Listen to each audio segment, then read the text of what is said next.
Good morning and welcome to the November 29th, 2017 Board of County Commissioners meeting. I'm Kate Flavin, Public Information Officer with Sedgwick County.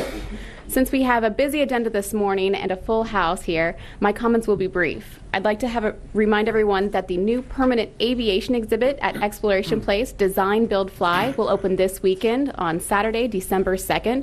This is a greatly anticipated addition to the Exploration Place facility, and I encourage everyone to go out and see what updates and additions have taken place there. You can find more information at www.exploration.org or follow Exploration Place on social media.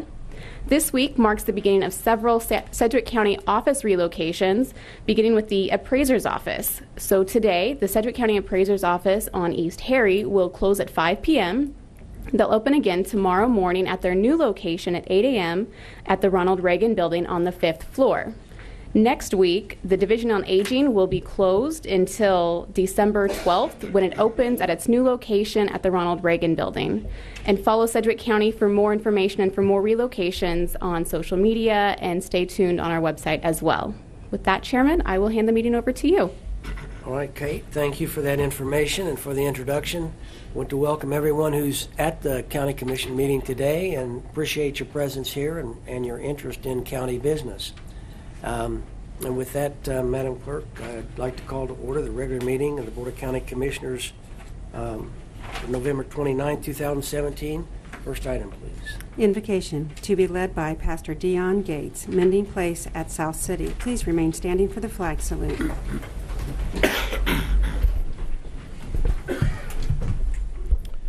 Would you please bow your heads for prayer? Father, we thank you for the privilege of leadership. We thank you for the men and women of Sedgwick County that represent our great county and great state. I pray, God, that you would give us wisdom as we make decisions in regards to not only our lives, but the lives of those we steward. I pray that you would guide our hearts, our heads, and our hands as we make decisions, God, to bring you glory and bring you honor. I pray that you would give the team and these council members eagle-like vision for the future, that they may make decisions that are anticipatory, that they would use innovation in solving problems. They would see that there is opposition and opportunity that lie ahead of us. Thank you, God, that we would be able to execute with you in mind. Thank you so much that we could know that the men and the women of this county, God, are led by men who are and women who are not summer soldiers or sunshine patriots. I pray that they will not shrink back from their duty and service in this hour. In Jesus' name, amen. I pledge allegiance to the flag of the United States of America and to the republic for which it stands, one nation, under God, indivisible, with liberty and justice for all. Pastor Gates, thank you for being here this morning. Appreciate it. Madam Clerk, next item. Roll call. Commissioner Dennis? Present. Commissioner Ranzau? Present. Commissioner Howell? Present. Commissioner O'Donnell? Present. Chairman Unruh. Present. And before we call the next item, I think we have some guests with us this morning. And Commissioner O'Donnell, would you like to introduce them? Thank you, Mr. Chairman. Yes, we do have some special guests today from the city of Hayesville. We have the Mayor's Youth Council. They are these fine-looking young people on the front, and it looks like we even have one on the second row, half dozen of them. They're led by their mayor, Danae. You can raise your hand. We're not going to make you say anything unless you would like to. But we also are joined today by Mayor Armstrong and City Administrator Will Black. And Mr. Chair, if you wouldn't mind, I'd love Mayor Armstrong to maybe go to the podium and talk for a few seconds about the Mayor's Youth Council and exactly why it's so important to the city of Hayesville.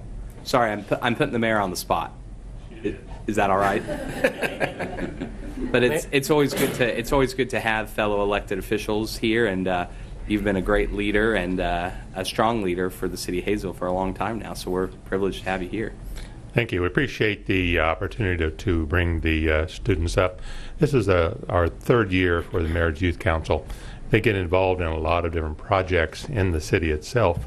Besides in volunteering, most of them, a lot of them are in our IB classes. So this is a very unique membership that we have in the Youth Council. So again, we are very appreciative for letting us come up and today to be part of your meeting. So, and you'll be going to the jail here, right? We are taking a tour of the jail after this also. Most of, in fact, all of them, I understand, have not been on a tour of the jail, or they've not been in the jail, either one at this point. So, Yeah. but yes, I think it'll be a good experience for them to see the jail. That is great. Well, thank you very much, Appreciate it. Mr. Mayor, for coming, and Mayor's Youth Council, and feel free to head out at any time that you need to and stay to watch some activity. And I will say that Judge Dave Dahl met with us a little while ago, showed us his courtroom, so it was a great opportunity to meet some elected officials and judge and check out the facility. So appreciate your time, Great. Mr. Mayor. Thank you. Thank you. Thank you, Mr. Chairman. Thank you, Commissioner. And Mayor Armstrong, thanks for being here and for bringing these young folks from Hayesville. We are all welcome to be here. I think the next item is the public agenda, and we have several people who have signed up to speak about Tyson. And since we don't have that on our agenda, you're welcome to speak during the public agenda portion of our agenda. We have people who signed up to speak about a cell tower, but we do have an item on the agenda about that, so I'm assuming that you all would rather wait till that item is called. If you want to speak now, well, you just need to raise your hand, and we'll let you speak now rather than during the agenda item time. But with that little explanation, the first person who wants to speak during the public agenda is Darwin League. If you'd want to step to the podium, say your name, and you have 3 minutes, sir. Yeah, my name's Darwin League, and I live in the housing area that's got 27 homes between 71st and 79th and Hoover and Ridge Road, and which seems to be the proposed area that we're talking about, this Tyson plant. We get different, nobody can really tell us where this thing going or what's going to happen, but we think it is. Anyway, my wife and I have lived in our house, which is really close to this area, for 34 years. We've got it fixed the way we want to. She's got her yard all done, which means if this thing moves in, we move out, and that's a problem for us. Our neighborhood, this is a very quiet neighborhood, and we got great neighbors in this area right here. So if Tyson does move in here, we're going to be filled with the noise, the dust, the lights, and this isn't to mention all the truck traffic that's coming down here, and I know you all have seen the printout that was put out on this.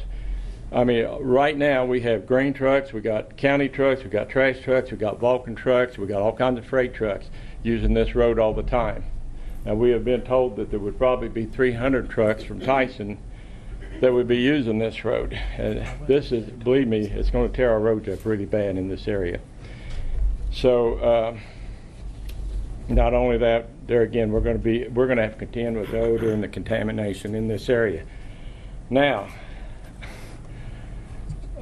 I understand some of our county commissioners, they kind of renege on things that they've said, but I've got a couple of quotes here. And the first one was the Wichita Eagle quoted Michael Tyson as saying that he invited Tyson Foods to check Sedgwick County for the location of a chicken processing plant. Then he went on to talk about, he said it'll be south of an industrial park exit. And now they're saying, well, we're not sure that's what it was, but that's what was said. Now everybody knows that this industrial park has to be Vulcan and Garvey Grain and them down there. Second one was KWCH quoted, Unruh says he has been advised that other Tyson poultry plants do not emit an offensive odor. He says scientifically there's nothing wrong with bringing a Tyson plant here. I've been advised that it's totally clean, environmentally friendly, and no objections to it. Well, there's objections all over this country to Tyson.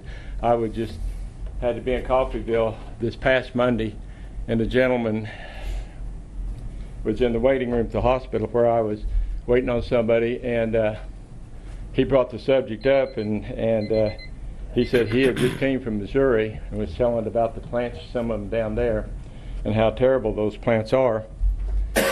And also, he was talking about they're now bringing the chicken manure and dumping it into Coffeyville down there. Well, I just happened to see 2 big trucks down there on Highway 69 dumping in a field when I came by. I said something about it. He said, "That's what I'm talking about." He said, "That's what they're doing." So they're not as friendly as you guys might think they are. So my question is, if they're so friendly now and so great, why don't they take these plants that they've got in these other states and all over the place and put some of the money they're wanting to put in these new buildings, new plants, and why don't they take and put this into their old ones and fix these other places up? You know, they're place in Missouri where the houses are boarded up and the windows and stuff because people are moving out. Mr. League, your 3-minute time is periods elapsed. If you could kind of close it up. Okay, I got a way to go, but I'll do this right at the very last here. Number one, they're going to mess our water up, guys. I don't care what they're telling you. They're going to mess our water up right there in this rip. I'll finish this just a second. In the area, we got Vulcan, we've got Murray Gill, and we got a whole bunch of private wells around there. Plus, right in that area is 22 irrigation wells. This is going to use our water up in a hurry. We can do without chicken, folks, but we can't do without water. I thank you for your comments. Next speaker for Tyson is Jane Burns.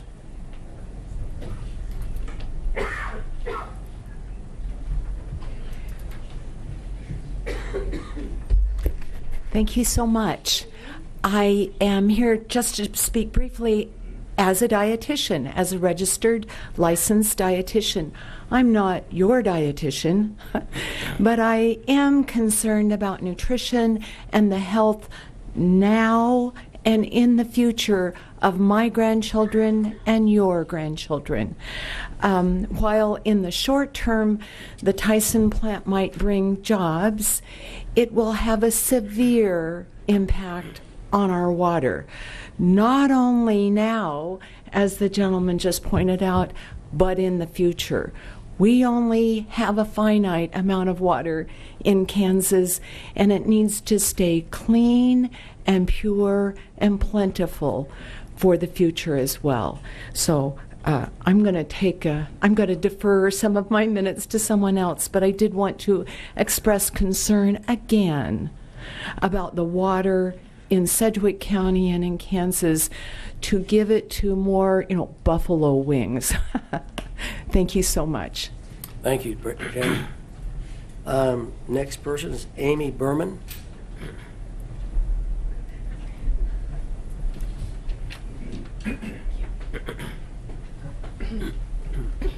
Good morning, Commissioners. Amy Berman. First of all, I want to let you know that speaking out here is a little bit outside of my comfort zone. I met with several of you one-on-one when I worked here in HR, but I never actually did speak at a meeting. However, I am doing this to let you know that what's even more outside of my comfort zone is living in an area with a Tyson plant. I know you've read the facts and the research, and that you understand the effects of approving this would be an irreversible effect to our environment. Instead of going into those details, I just want to tell you a little bit about my family's story. I grew up in this area, and I've always lived here. My husband moved here from Texas, and he's decided to make it his permanent home. We love it here. We're proud of Wichita. We've seen very positive changes to Wichita and the surrounding area. And early in our marriage, we invested in property at 71st and 119th. We didn't have the resources to build at the time, but once we did, we wanted to have a spot held for when we did have the opportunity to build, and we built our home there that we plan to stay in forever. We have since had 4 kids, and they're currently 6 years and younger. I'm sorry, this is my oldest. I know nothing has been decided at this point as far as if the project will occur or even any locations, but the news of this was, of even it being a potential project, was devastating to us because a lot of our daily life would be affected. We're doing the best we can to spread awareness and speak about this. If the project is approved anywhere near us, we will likely have to move. We've been told already by local realtors that people are avoiding the area just with the potential project discussion. So we know that it would be difficult to sell, and we would lose a lot of potential market value for our investment.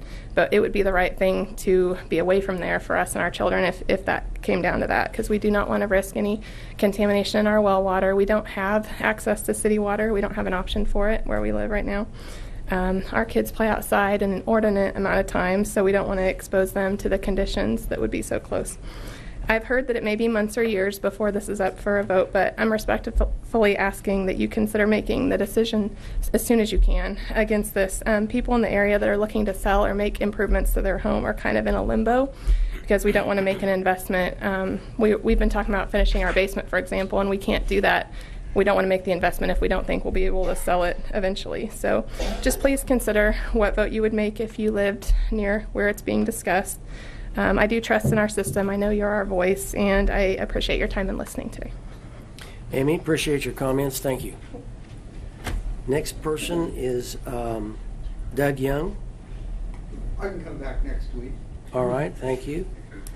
Is there anyone who wants to speak on the Tyson issue who did not sign up? If you'd like to, you just step to the podium, say your name, and you have 3 minutes. Hi, my name is Monica Marks. This is also far out of my comfort zone, but I'm really concerned about Tyson coming to this area. And I first attended one of these meetings before the holidays, and while I was here, I ran into Mary McCall and her neighbor Donna Tibbetts. I've known Mary my entire life, and she was too timid to talk at the meeting, but she lives half a mile from the proposed area at 71st and Ridge. And her neighbors are extremely concerned about the water and property values. And so since I talked to her after the last meeting, I've done some reading and research, and I've been following the news.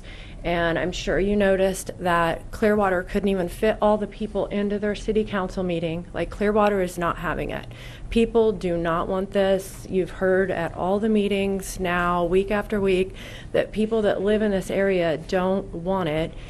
And I just hope that you listen to these people that don't want to live near it. Would you want to live near it? You know, some of what I've read is that they're going to need 400 chicken farms. Those are, I mean, how much that's going to, you know, take up space all over the whole county.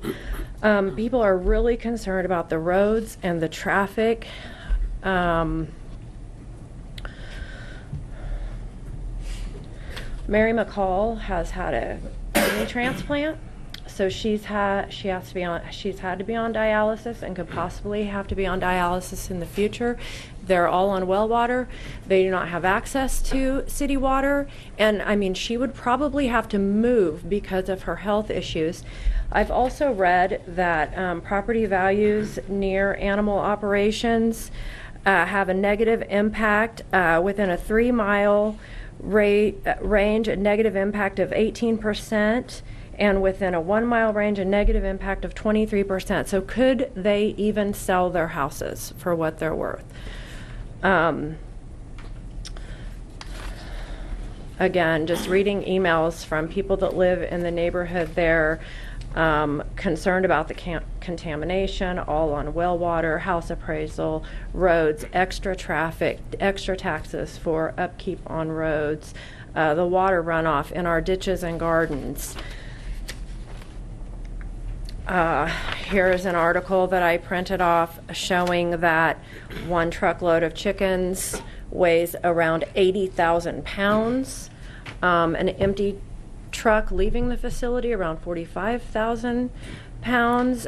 Each truck will hold around 7,000 chickens. 37 loads coming into slaughter one way each day. Feed trucks, 30,000 pounds, empty 80,000 pounds loaded. again, I know that's my time. I just please ask you to consider the people that live in this area, in this town, that do not want this. Thank you for your comments. And one other person, would you like to step to the podium and say your name? And you have 3 minutes. Thank you.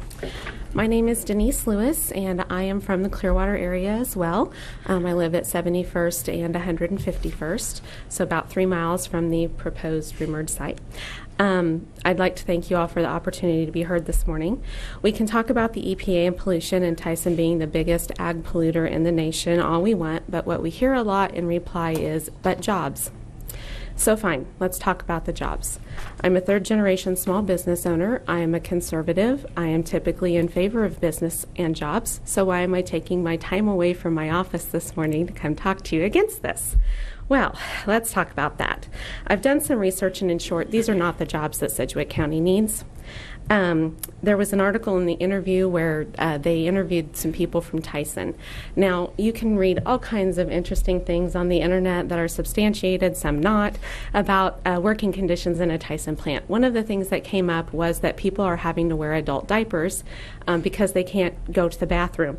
In the Eagle, they were talking about ways that they were going to increase employee satisfaction at their plants, and one of the ways is that they were going to increase bathroom breaks.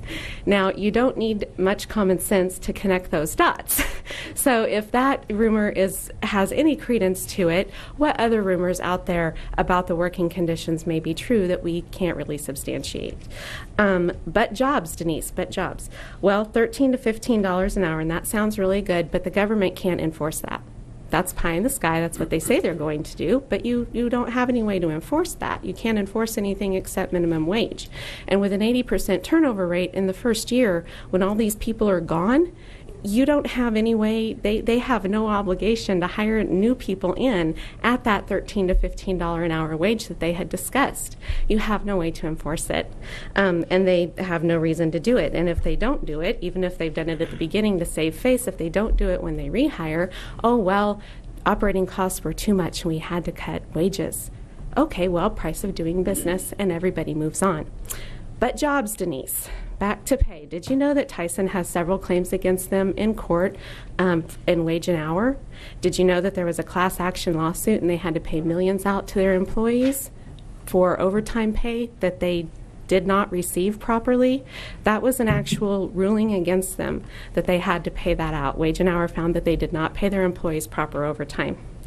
But jobs, Denise. Tyson was indicted in 2010 for basically human trafficking. They kept it out of the courts and settled out of court. But what happened was that they were illegally bringing in people to fill the jobs because nobody in the area wanted those jobs. If they're such great jobs, why did they have to do that? And I'm not against immigration. If you want to come here and make a better life for your family, by God, come do it. But these people were brought in by Tyson. If they see it, I am against human trafficking and I am against any form of modern day slavery. Now, if you're brought in here by a corporation and your job and your livelihood is dependent on that corporation, if you see an infraction or an unsafe work environment, who are you going to report that to? Nobody. You can't report it. You're powerless. I would like to finish up, if I can, real quick. But jobs, I did go to the Kansas Kansas Chamber of Commerce meeting a couple of weeks ago, and I did see Commissioner Ranzow. I didn't get to speak with you, but I was sitting at the table with John Whitmer, and we were discussing STEM jobs and the need to keep those STEM jobs here. And we also discussed the need for skilled labor.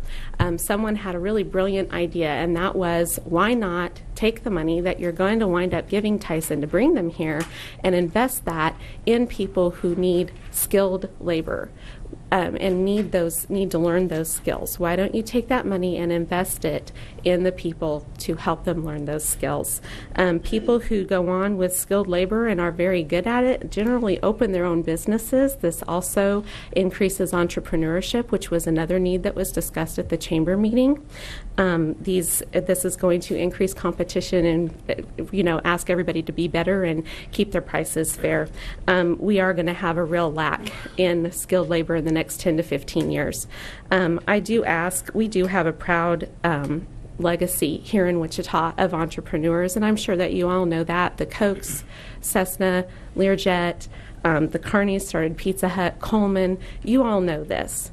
I am urging you to make a decision to bring in jobs that will continue that proud legacy of entrepreneurship. Invest in jobs that will inspire people to stay here, not an 80% turnover rate. Inspire people to stay here, become part of the community, and build it up. Thank you so much. Thank you for your comments. Is there anyone else who wants to speak on the Tyson issue? Yes, ma'am.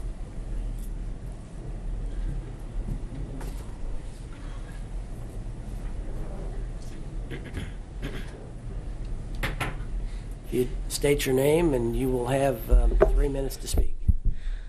I am Dana Blueball Morrow. I lived in Wichita and the surrounding areas for 50 years. We lived in Wichita 30, and then we eventually moved to 79th and Tyler, where we now lived for 20 years. My husband has retired from the Wichita Police Department. I have worked with the bus company here in Wichita for 20 years. I also threw newspapers for 20 years. And we moved to 79th and Tyler to enjoy a more peaceful and quiet surrounding. There was a meeting at Clearwater Monday where a representative, a professor who did a 30-year study on this industry. And what he gave us, and the information he gave us, wasn't a very pleasant one. He is very knowledgeable about this industry. And what he painted was not a good one. And I don't think that I would enjoy having a plant who's going to be probably 1.5 miles from our surrounding areas. There was an article in the paper that just showed the north part of that intersection at 79th and Tyler, if that's the proposed area. We live just south of that at 79th and Tyler, and there is a community called Bainville right along the railroad tracks. We live just to the south of that, about 1/2 mile. There is the Girl Scout camp, which is diagonally about 1/2 mile from that, who are upset with what you're proposing. Be as brave as the Tocanoxie people and their commissioners who backed away from that offer. I appreciate your time and effort, and I thank you. Thank you for your comments. Appreciate it. Anyone else want to speak on Tyson? If you would say your name, and you have 3 minutes. Okay, my name is Shirley Palmer Witt, and I live in Clearwater. I've been in Kansas for 48 years, Wichita 20 years, and I have a few different hats on today. I will be joining the City of Clearwater Council in January, so I've been listening to the people the last few weeks. I've also served on a Community Vision Committee for the last year in Clearwater, and as a whole, we want this small town living. That's why we're there, and that's what we would like to keep in Clearwater, is small town living. I'm also a realtor, so I've already had the experience of a few different buyers that are not ready to commit until they know what's happening. So when these guys are talking about real estate, it's true. It's already happening to me and my business. So we need to be very careful of that. And I just want to give you some stats. In Clearwater, there's 12 homes active today, available to buy, 12 homes. So when you bring all these people into work, where are they going to live? I have rental properties in Clearwater. I have a waiting list. The cheapest home in Clearwater today is $125,000. We don't have the means to serve this kind of growth that quickly. The last year, we only had 17 new students in Clearwater. We have a very controlled growth, and we need to keep it that way. That's it. Thank you. Thank you for your comments. Once again, is there anyone who would like to speak on the Tyson issue? All right, thank you all for being here, and appreciate your interest in this issue, and we have heard your comments, and we'll take them in consideration. Now, we had 4 people sign up who wanted to speak on one of the other agenda items. So unless you want to speak now, if you'd rather wait until that item's called, if you want to speak now, you have that opportunity. Okay, then we will allow that comment during that agenda item. So with that, we will go to the next item from the public agenda. So Madam Clerk, if you would call the next item, please. Consideration of minutes. Item A, regular meeting minutes of November 1st, 2017. Move to approve the minutes from November 1st and November 8th. Second. Thank you. Madam Clerk, call the vote. Commissioner Dennis? Aye. Commissioner Ranzau? Aye. Commissioner Howell? Aye. Commissioner O'Donnell? Aye. Chairman Unruh. Aye. And next item? Proclamation. Item C, proclamation declaring National Public Health Thank You Day. Commissioners, I have a proclamation for your consideration. Whereas annually, on the Monday before Thanksgiving, public health organizations around the country take time to recognize public health professionals who work tirelessly to promote wellness, prevent disease, and protect the public from health threats. And whereas this year's theme, Public Health is Your Health, reminds everyone in the community that public health initiatives keep them safe on a daily basis. And whereas National Public Health Thank You Day provides community members with an excellent opportunity to make small changes that will have big impacts on their health and recognize public health heroes who make it easier for the healthy choice to be the default choice. Whereas communities can support behavior changes by creating environments that make healthy choices, the easy choice through improved access to physical activity programs, fresh fruits and vegetables, health care, and health education. And whereas this year we recognize public health heroes for the exemplary efforts in making our community a better place to live, learn, earn, play, and pray. Now, therefore, be it resolved that I, David Unruh, Chairman of the Board of Sedgwick County Commissioners, do hereby recognize November 20th, 2017 as National Public Health Thank You Day in Sedgwick County and invite Adrian Byrne from the Division of Health to come forward for the presentation of this year's awards. Commissioners, you've heard the proclamation. What's the will of the board? I move that we adopt the proclamation, Mr. Chairman. Second. Thank you. Motion and a second. Madam Clerk, call the vote. Commissioner Dennis? Aye. Commissioner Ranzau? Aye. Commissioner Howell? Aye. Commissioner O'Donnell? Aye. Chairman Unruh. Aye. Adrian, welcome. Good morning, Commissioners and Board of Health. Adrian Byrne, Director of Division of Health.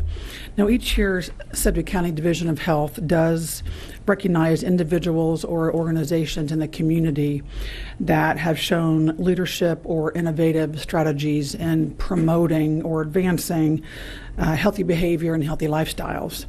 And each year we receive a number of nominations from the community, usually on a handful of individuals, and it's not unusual for us to receive 2 nominations for the same person. This year we received 3 nominations for the same person, which we had not had historically. And this is for Becky Tuttle. Public health is not just a job for Becky. She truly believes in the effort for Wichita to improve all access to better health. She lives by the phrase to improve the places we live, learn, earn, play, and pray. Becky has been a champion of health in our community for virtually the entirety of her career. I've never met a person so focused on the health of our community. Becky's enthusiasm for creating better places for all to live is unmatched in our community. In every position Becky holds, she brings an urgency to create change, which will provide access to better health opportunities for all. So we've taken these multiple pages that had different appreciations and examples on them and condensed them into one page, 3 areas. Her leadership, so 3 key elements. Her leadership. chair of the Health and Wellness Coalition for a number of years, instrumental in establishing a multiple community-based community building and public health initiatives in Wichita, many turned into formal policies that will live on for many years. Tobacco cessation, established the Can Quit Tobacco Cessation line and spearheaded efforts to get the Clean Indoor Air Act ordinance passed to ensure Kansas across the state have clean air to breathe by prohibiting the use of tobacco products indoor. Fluoridated water, efforts to help raise awareness on the benefits of fluoridated water. Bike share ICT, a huge step for Wichita that enables it to move more easily, encouraging physical activity for residents to attract and retain talent, and annual Bike Month efforts. Open Streets ICT event. She celebrates success in the community, so recognition of others. Becky has always been a champion for public health initiatives and making sure the people that further those efforts are recognized frequently. Efforts to recognize those individuals in our community who work and support public health every day include National Public Health Thank You Day and National Public Health Week. She developed the Public Health Heroes Recognition Program. She established the interview process and coordinated efforts with WSU students to interview the heroes and have the interviews shared with the public. And the last area is educates. She believes there are opportunities in every relationship, including those relationships with public officials. I believe she believes every no or negative vote is an opportunity to educate and develop relationships. Becky was the lead on organizing the Public Health Forum series for the 2016 County Commissioners and the 2017 City Council Wichita candidates, which allow candidates the opportunity to share their plan for improving the health of citizens once elected into office. She also served as a great opportunity for the candidates to learn more about health issues in the city and the county and the Community Health Improvement Plan, but also to help them understand their responsibility as an elected official in our community. I have known Becky for over 10 years and worked with her a good many of those, and she's not one that knows what 40 or 50 hours a week is. This is someone that eats, breathes, and sleeps public health and doing anything she can for her community. I can't think of a person really more deserving of this award than Becky Tuttle.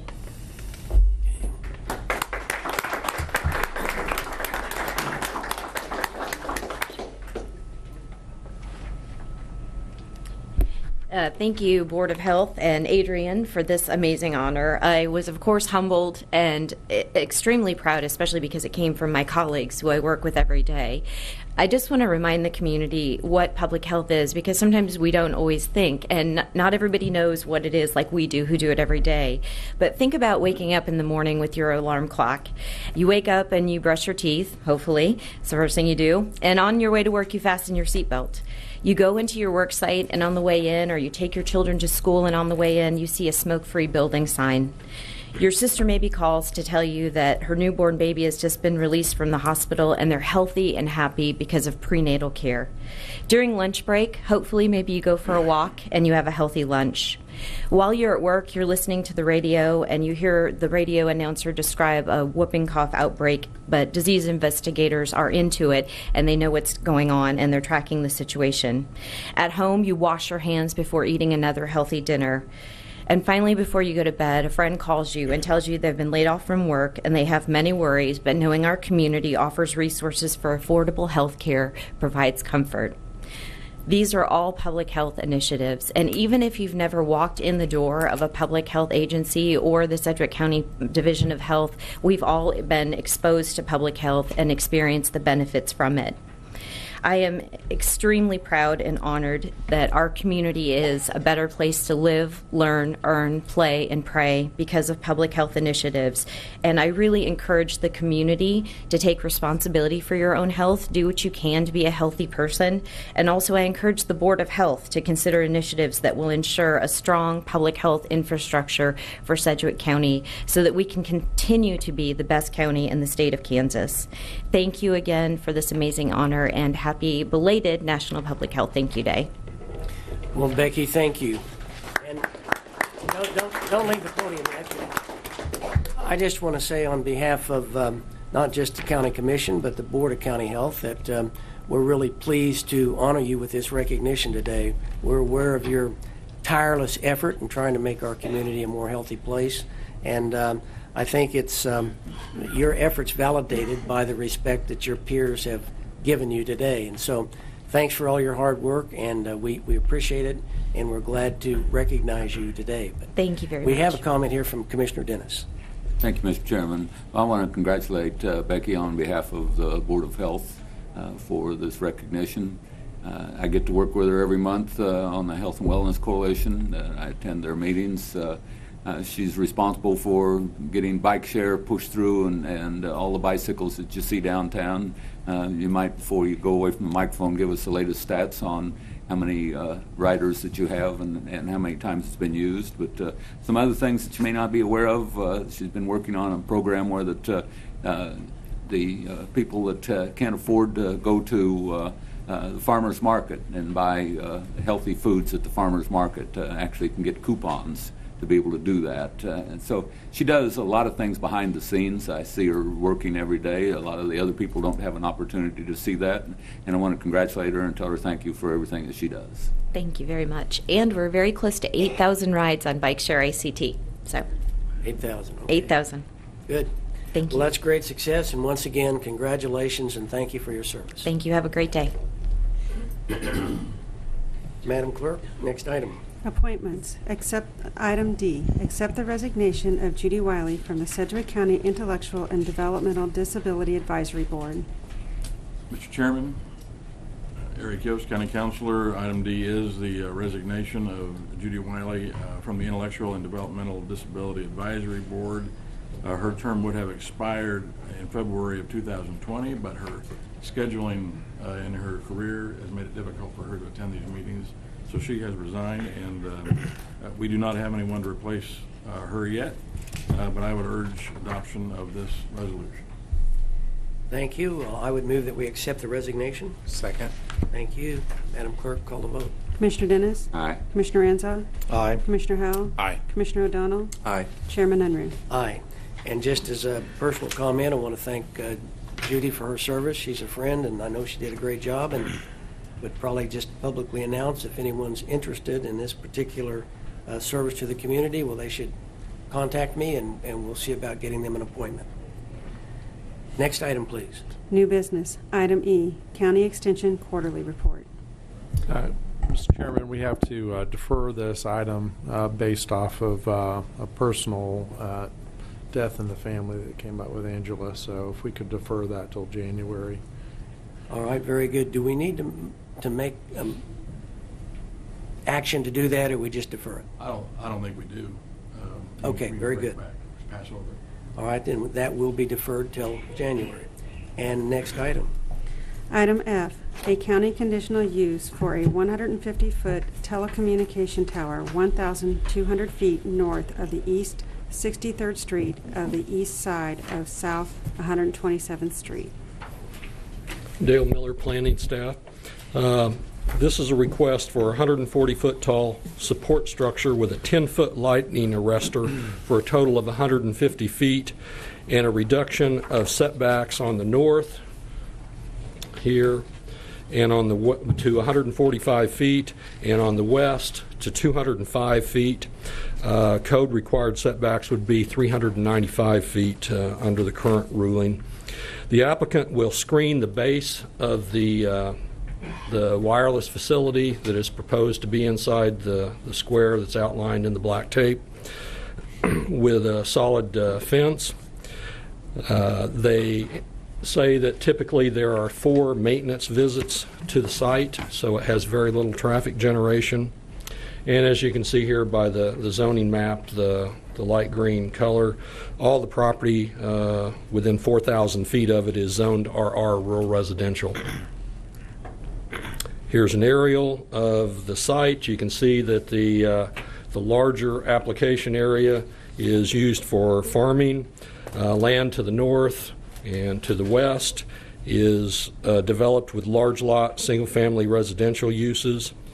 Land to the east here is also owned by the same folks that own the larger area that the application is located on, and is also used for farm ground.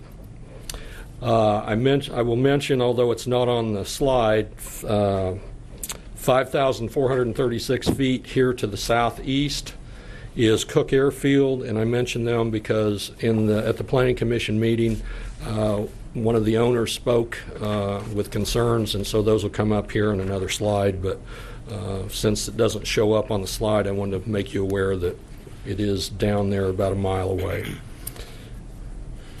Protest, as currently calculated, is over 64%.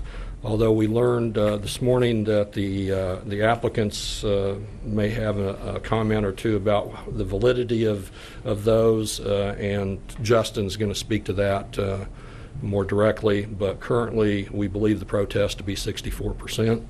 The protesters, when they spoke at Planning Commission, expressed concerns with the height of the facility and expressed the opinion that wireless facilities belong on property with higher intensity zoning than the RR that the subject property has. And I think that was based on the fact that the code permits new ground-mounted wireless facilities up to 150 feet that are located in the industrial park, the central business district, the limited industrial, or the general industrial district. If they comply with all the development standards, they are allowed by right. And so I'm thinking that that's where the basis for that comment. They also expressed the opinion that the wireless facility should be limited to 120 feet in height and be located at least 1,000 feet further to the east to get it further away from the homes here across the street and over here. When that issue was brought up, Cook Airfield, the speaker that spoke on behalf of Cook Airfield, expressed concern that their approach to their runway is basically north-south over here, and that if you moved it further east, it would be closer to their approach zone. And he also expressed concern that they were trying to get instrument landing status, and that the tower could potentially increase the minimum heights that they would have to operate at. As you can see here, it's located in the rural areas of the urban growth area map. It is located just outside of Derby's small city urban growth area. Here is an aerial. May be hard to see the distances here that the applicant provided, showing the distance from their facility to various structures in the area. I can read this one here. Looks like it's 625 feet approximately. This one here appears to be 458 or thereabouts, and then maybe that one's 335, I think. This is showing how they would develop the site. There would be an access point that would be just below the tree line that you can see here in this aerial. Come off there and then make a dog leg down to the actual site. Here's a better site plan that shows how it would be developed with the road and the compound. And there's a detailed graphic of the fence, the screening fence that they would use. With that, I'd try and answer questions. All right, thank you, Dale. Commissioners, in just a few moments, we will ask for comment from citizens on this issue, but before we open it up for that comment, now would be an appropriate time for any questions you have of Dale and for you to declare any ex parte communications. And I would begin by saying that I have had some contact with citizens in the area who explained their perspective, and have had some emails and some documented information also regarding this issue, and none of which has caused me to come to a previously determined position, so I want to listen to the comments today. Commissioner Ransall? Yeah, I'll say I also had some interaction with Tim Austin, some of the opponents to this, ex parte communication, and then I received this yesterday. It was dropped off in the office, and I gave it to our attorney, so I think it's been distributed to everybody. I'll make my decision today based upon what's in the record and then anything that's provided here today. Thank you. Thank you, Commissioner. Commissioner Dennis?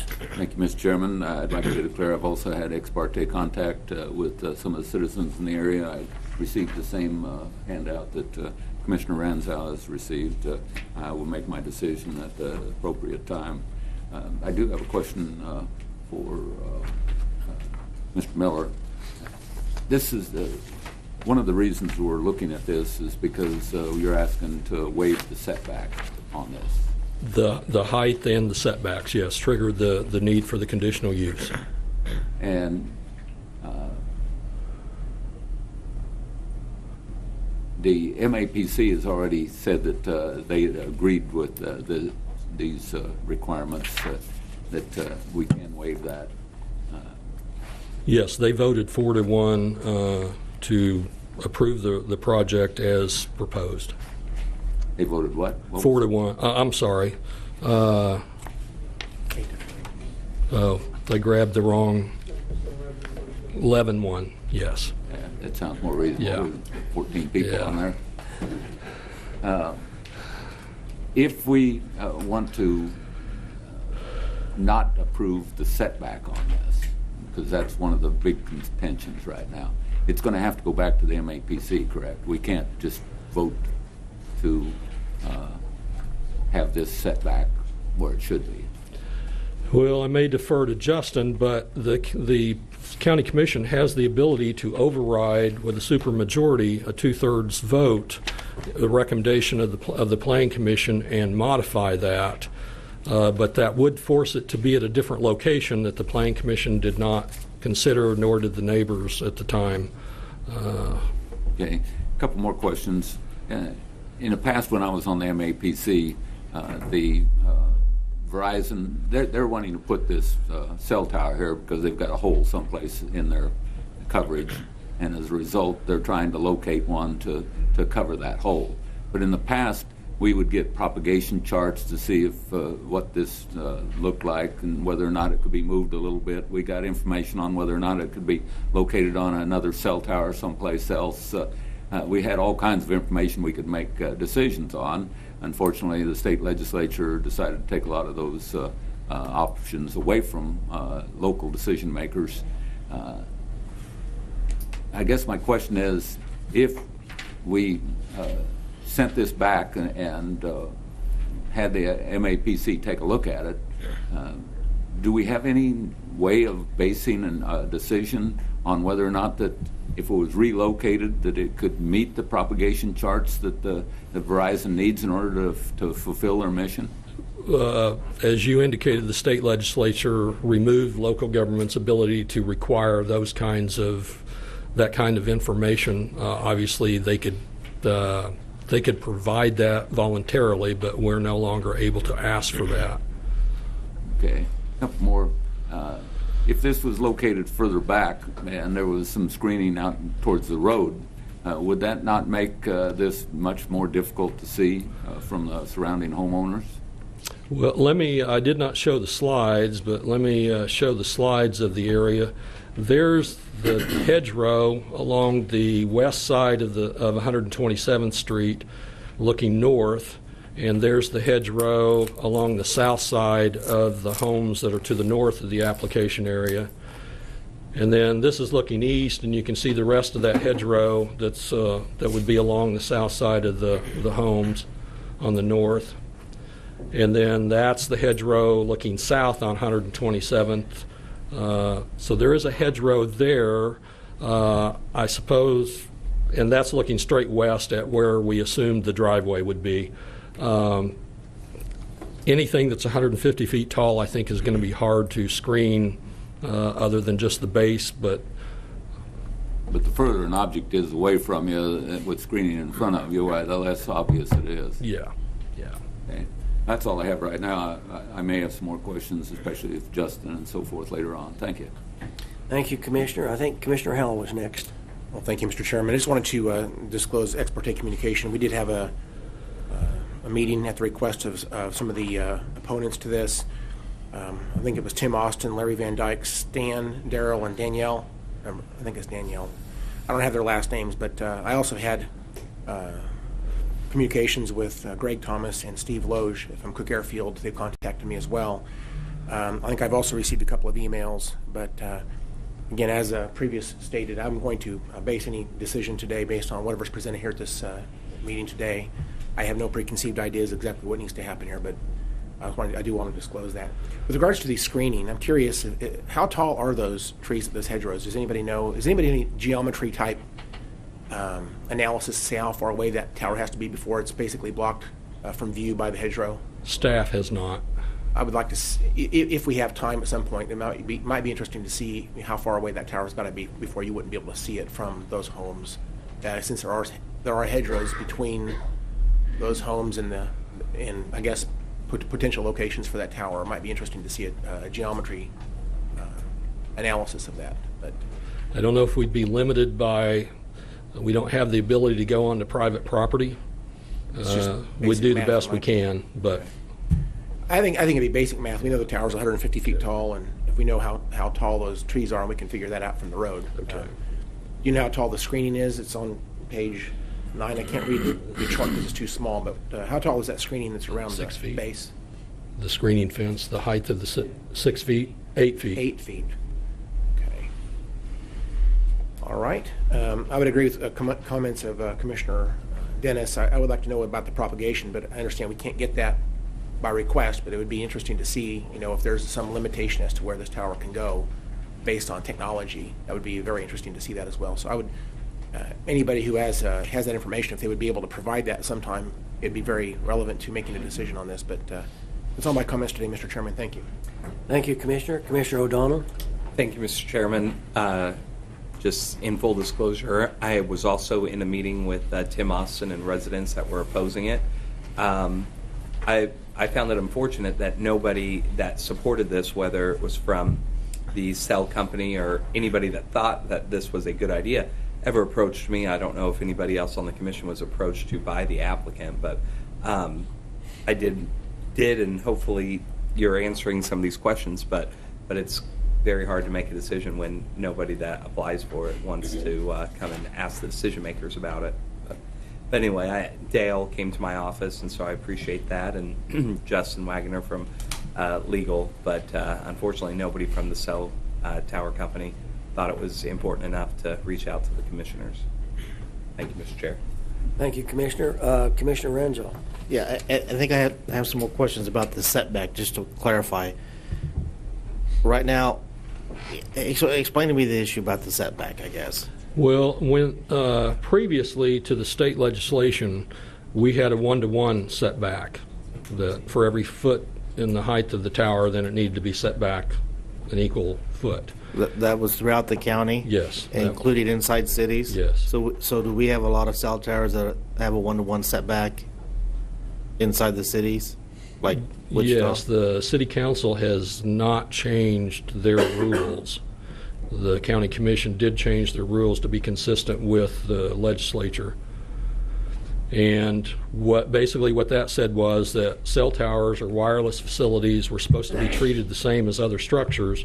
Well, there is a compatibility setback that, based on how far you are initially from a property line that's zoned single family or two family or less intense like RR, that for every foot you go up, you have to be back 3 feet over a certain height, and that's where we get the minimum distance. And so we're treating wireless facilities the same as all other structures now, instead of the exemption that they had prior to the legislation. So this applicant wants a 1-to-1 setback, which is different than what our current code is, but it's the same as what our code used to be, correct? Well, I mean, they're modifying, the request they're asking for is on the north for 145 feet and on the west 205 feet. And that's based on where the application area is. Even though if we follow the code, it should be set back 395 feet from the north and the west. Right. Yeah. I understand that, but would the setback that they asked for, would that be within what our code used to be? Well, it's supposed to be 1-to-1, so the minimum would be 150 feet from the north. So and it'd be about 5 feet.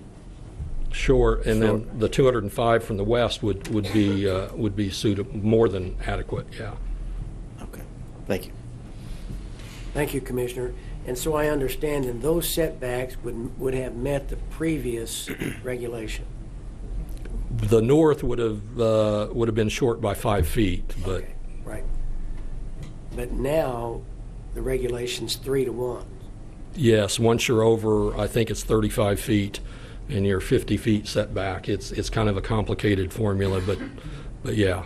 And how long has that? How long have we been under that? When did we... Roughly a year, I'd say, year and a half, maybe. Yeah, okay. Less than a year. All right, thank you.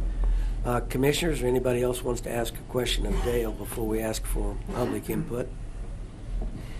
I don't see anyone wishing to speak, so before we have the applicant, I think you're with the applicant. Before we have the applicant speak, let's have the citizens make comment, and then you can respond to some of the things they say. So we have 4 people who signed up to speak, and others can speak, but Steve Loeb, would you want to come to the podium and say your name and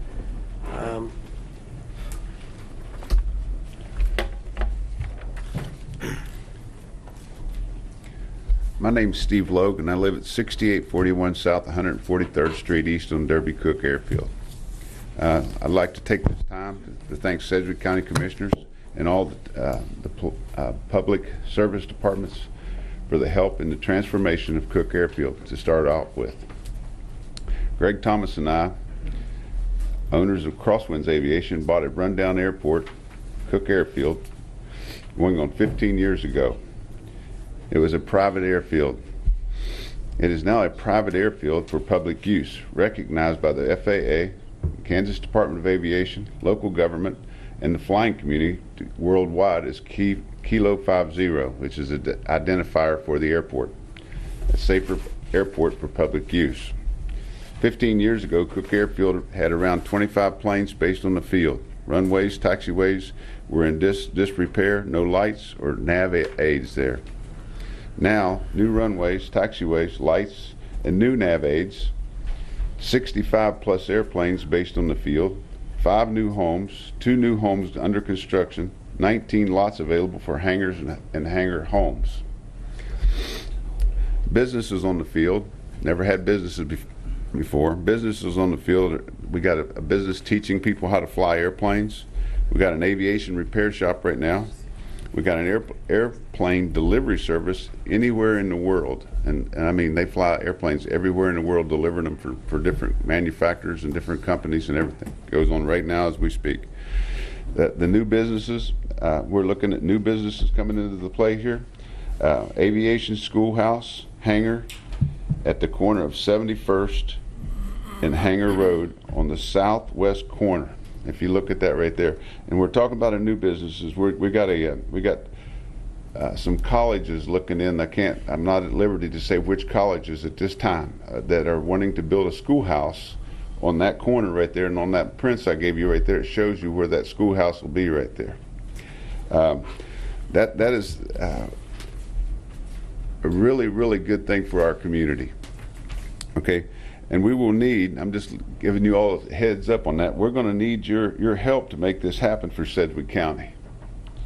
And because 73rd Street, the new road around the airport, which you would see on that place, on that one slide there, on the one paper that you got right there, it's going to need a commitment to pave that road for that school to go in there.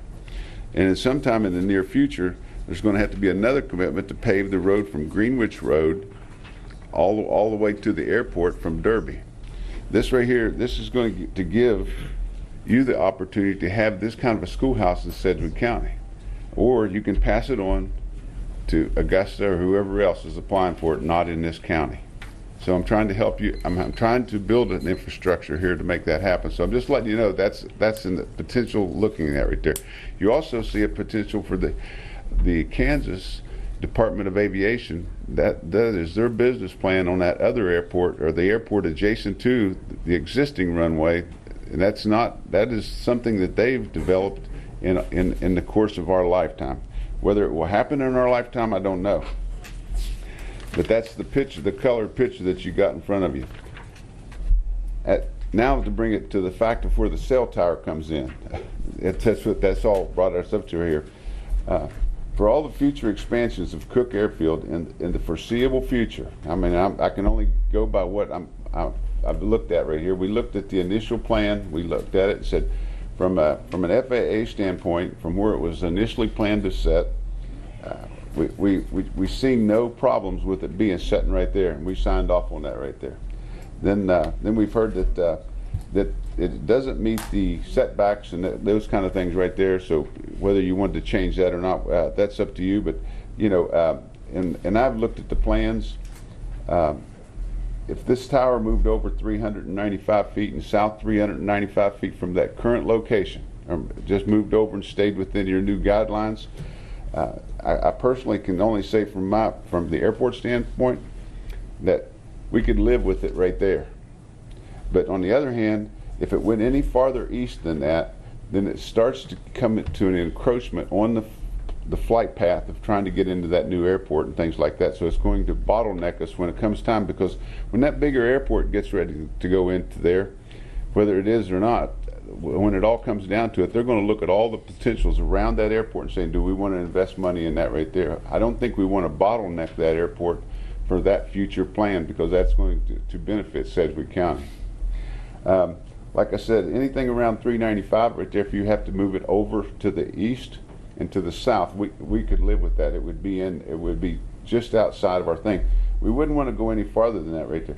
Speaking from a pilot standpoint, because I'm a pilot, I hate to see cell towers anywhere around an airport, anywhere close, because I don't want nobody to run into one. But at 150 feet, a pilot shouldn't be that low in the first place. But you don't want to do that coming in a fog and an IFR clearance, and all of a sudden you're looking at a cell tower that's in the traffic pattern. It'd be nicer to have it farther to the east, or at least a couple miles to the north of where you're looking at. But like I'm saying, anywhere in that 395 feet right there, north or from east on it and south of that other property line, would probably be okay. I'm only speaking from my personal opinion as a pilot. I don't know that the FAA has stepped in and looked at that or not. So I can answer any questions. All right, thank you. I have one question on the diagram that you give us about your future plans. At the top of it, it says 83rd Street. That's probably 63rd. That would be 63rd, yes. Okay. That helps me understand the map. But on the proposed future runway you have here, is that you own all this property? I own all the property from the 71st Street to the next section line, but we do not own the property from that section line up to 63rd Street. But we do own all the property that's to the south, or just directly west of the existing runway. Okay, so north of 71st Street, that nearly a mile, you don't own that, where you're planning the new future runway. North or south, it'd be actually south of 63rd Street. From 63rd Street south to the old runway, we do not own any property at that point right there. Okay, but directly west of your current runway, you do own that. We do own all that. All right, thank you. That helps me understand what the plans are. We have a question from Commissioner Howell. Thank you. Mr. Loach, I just want to make sure I heard you correctly, or did you misspeak? You said just a minute ago, as you said, as a pilot, you prefer the tower to be further to the east or to the north. What do you mean by further to the east? Well, I mean, as a pilot, and I'm trying to come into this airport, a pilot, they have a pattern, right, left, downwind, and all, etc. Well, those patterns, you fly a circle, sort of a rectangular box around an airport. When you're flying in, you're telling the left downwind, right downwind, and all those things. And I'm talking from a pilot standpoint, it would be better if it wasn't inside those boxes at all. I guess what I'm asking is, I'm just trying to understand your comment, because earlier you said the setbacks, if it was moves slightly to meet the setback minimums, under the current law, that would be okay. But if it moved further to the east significantly, it becomes a problem. And then Yes. later you said you would prefer, as a pilot, you would prefer the tower to be further to the east or to the north. And I'm trying to understand what you mean by the word east. I would, as a pilot, I'm talking as a pilot, it would be nice for it to not even be nowhere around it. Okay. You know, but where the original set on it, where it was, that I couldn't say from an airport stand that's going to hurt our airport. It's not going to hurt our airport in the original position. I don't think it'll really hurt. But I'm not talking as an FAA person here saying that if you move it 395 feet over, that it's not going to affect something. But it's just going to make it. I don't think it would affect it, but it's going to make it tighter on those kind of landings.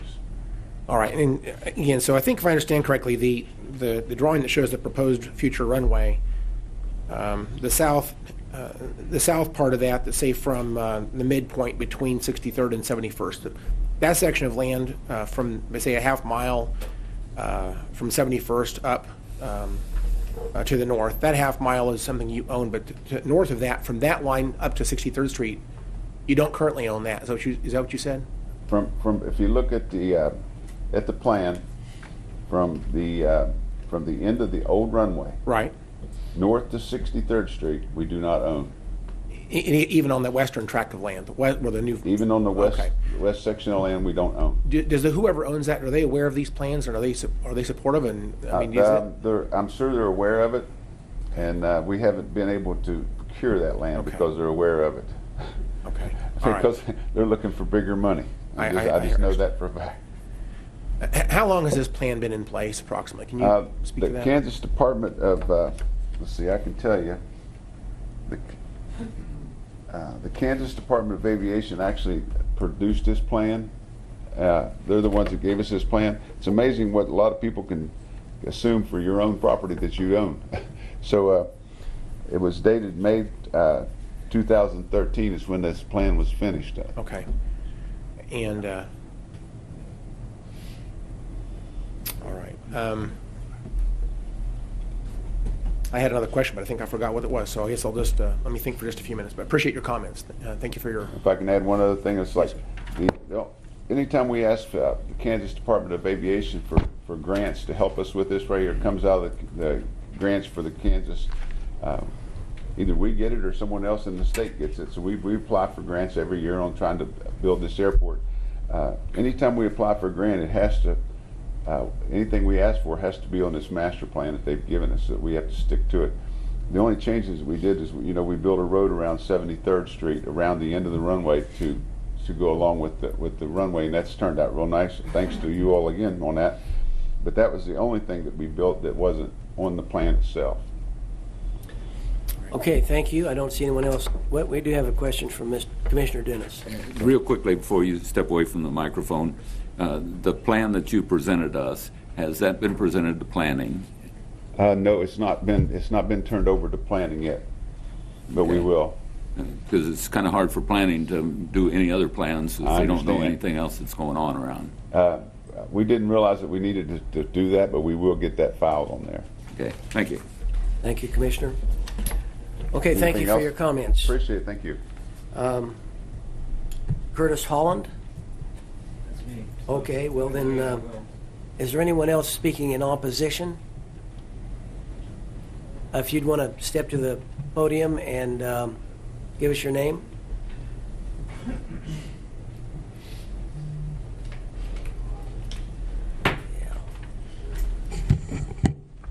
I'm Larry Van Dyke, and I live at 6215 South 127th Street, across the road from the proposed location. And I want to thank you for the opportunity to speak to you this morning about our opposition to the tower. One of the things that we were given in preparing for this was all of the commissioners told us we had to address the golden factors for zoning cases. So that's what I've attempted to do this morning in this presentation that you have in front of you. And I'm just going to step through them. If I get too long-winded, tell me and I'll try to summarize it and go on. Okay, we'll hold you to that. Okay. The zoning uses and character of the neighborhood is the first one. The zoning uses and character of the neighborhood is all residential or rural residential on all 4 sides within 1/2 mile of the proposed location. Cook Airfield and the golf course should not be included in the neighborhood, as they are far enough away that they should not be included as neighbors for establishing the character of the neighborhood. The suitability of the subject property for the uses to which it has been restricted. The site is currently zoned RR, and the current allowed uses are appropriate for the property and have been for over 40 years. There is insufficient justification for changing the use and providing a conditional use permit that would effectively make the property industrial with some of the least restrictions on its use. The extent to which removal of the restrictions will detrimentally affect nearby property. The proposed location has an undesirable appearance effect on the property to the north due to the close proximity of the tower and the facility to the owner's house, and that it would sit closer to the road and become a focal point for anyone driving by. This could have a negative effect on the potential sale of the property if the owner decided to sell. A location further to the east would reduce the effect on this property owner, and no extenuating circumstances were identified in the plan that would prevent movement of the tower to the east. The property is 120 wide open acres, and there are several places on the property that would reduce the impact on the neighbor to the north. The length of time that the subject property has remained vacant as zoned. The subject property has always been residential farmland. It has never been anything else. The relative gain to the public health, safety, and welfare as compared to the loss in value of the hardship imposed on the applicant. There was no gain to the public health, safety, or welfare as a result of the installation of this tower in this location identified in the plan. Only a vague statement about enhanced coverage, but it did not specify that the enhanced coverage was for cell phone use or any other specific use, or how the coverage would be enhanced. There was nothing in the application to indicate that there was an issue with cell phone coverage in the area, and Verizon's advertisements, as I gave to you yesterday, show that there is 100% cell phone coverage for the area that could be covered by the tower. Also, they claim their service is better than any of the other carriers. Thus, there is nothing in the report to support this statement by Mr. B. Johnson of the MAPD, who stated in seconding the motion to approve the tower, if somebody had an accident or emergency in the area with only a cell phone that did not work because there is no coverage would be an issue, therefore he will second the motion. This, to me, throws into question the validity of the MAPD vote, because some of the committee members may have been influenced in their vote by this statement that is not supported by anything in the plan. It might, Mr. I'm up here. I know the sound sounds like it might be helpful if you could just kind of summarize this rather than. Okay. The conformance of the requested change to the adopted or recognized comprehensive plan. The proposed change does not meet the code requirements as currently proposed, and we're asking that the code requirements be enforced. Impact on the proposed development of community facilities. This is talking about the airport. This simply is about the light. It's a minor issue, but the FAA did an analysis of the tower, and it did determine that a light was required. In the planning report, it says a light is not required. And the report was issued July 17th, so there was plenty of time to have reviewed that report and determined that there was a light required and correct the report. Opposition or support of neighborhood residents. We had 100% opposition. All of the people affected within the 1,000-foot range turned in petitions. We found out last night after 5 o'clock that my petition and the neighbor to the south of our house, our properties are in a trust, and although both of the trust owners signed the petition, we did not provide a piece of document which is not identified in the instructions. The instructions do not tell you what is required to provide that documentation. We did not provide that with our petition. But all of that information is available easily at the county records, and all of the notifications that we got were to the trust owner. So we were under the assumption that we were okay on that issue. A consideration of the recommendations of professional staff. The recommendation by the professional staff did not include any extenuating circumstances that would prevent the applicant from meeting the code requirements. The whole 40 acres, and I can point to this area right here. I don't know, can you see? No. Maybe here. All of this area right here is wide open, and there is nothing in there that would prevent the tower from being moved to a location that would meet the current code requirements. So in concluding, I would like to state that the recommendation of the professional staff of the Planning Department and the Metropolitan Planning Committee should be discounted since there was inadequate justification provided in the plan identifying why the tower is even needed. There's nothing in the plan saying why it is needed. It's just they want to enhance it. There are no extenuating circumstances that would prevent the applicant from meeting the county codes. Thank you. Thank you for your comments, and I don't see anyone with a question, so thank you. Okay. And we will ask the next person to speak is Stan McPhail.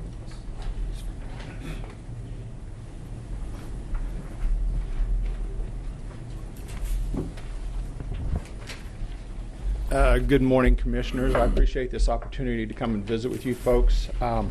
Before I start, I would like to address a couple of issues. I live at 6140 South 127th Street East.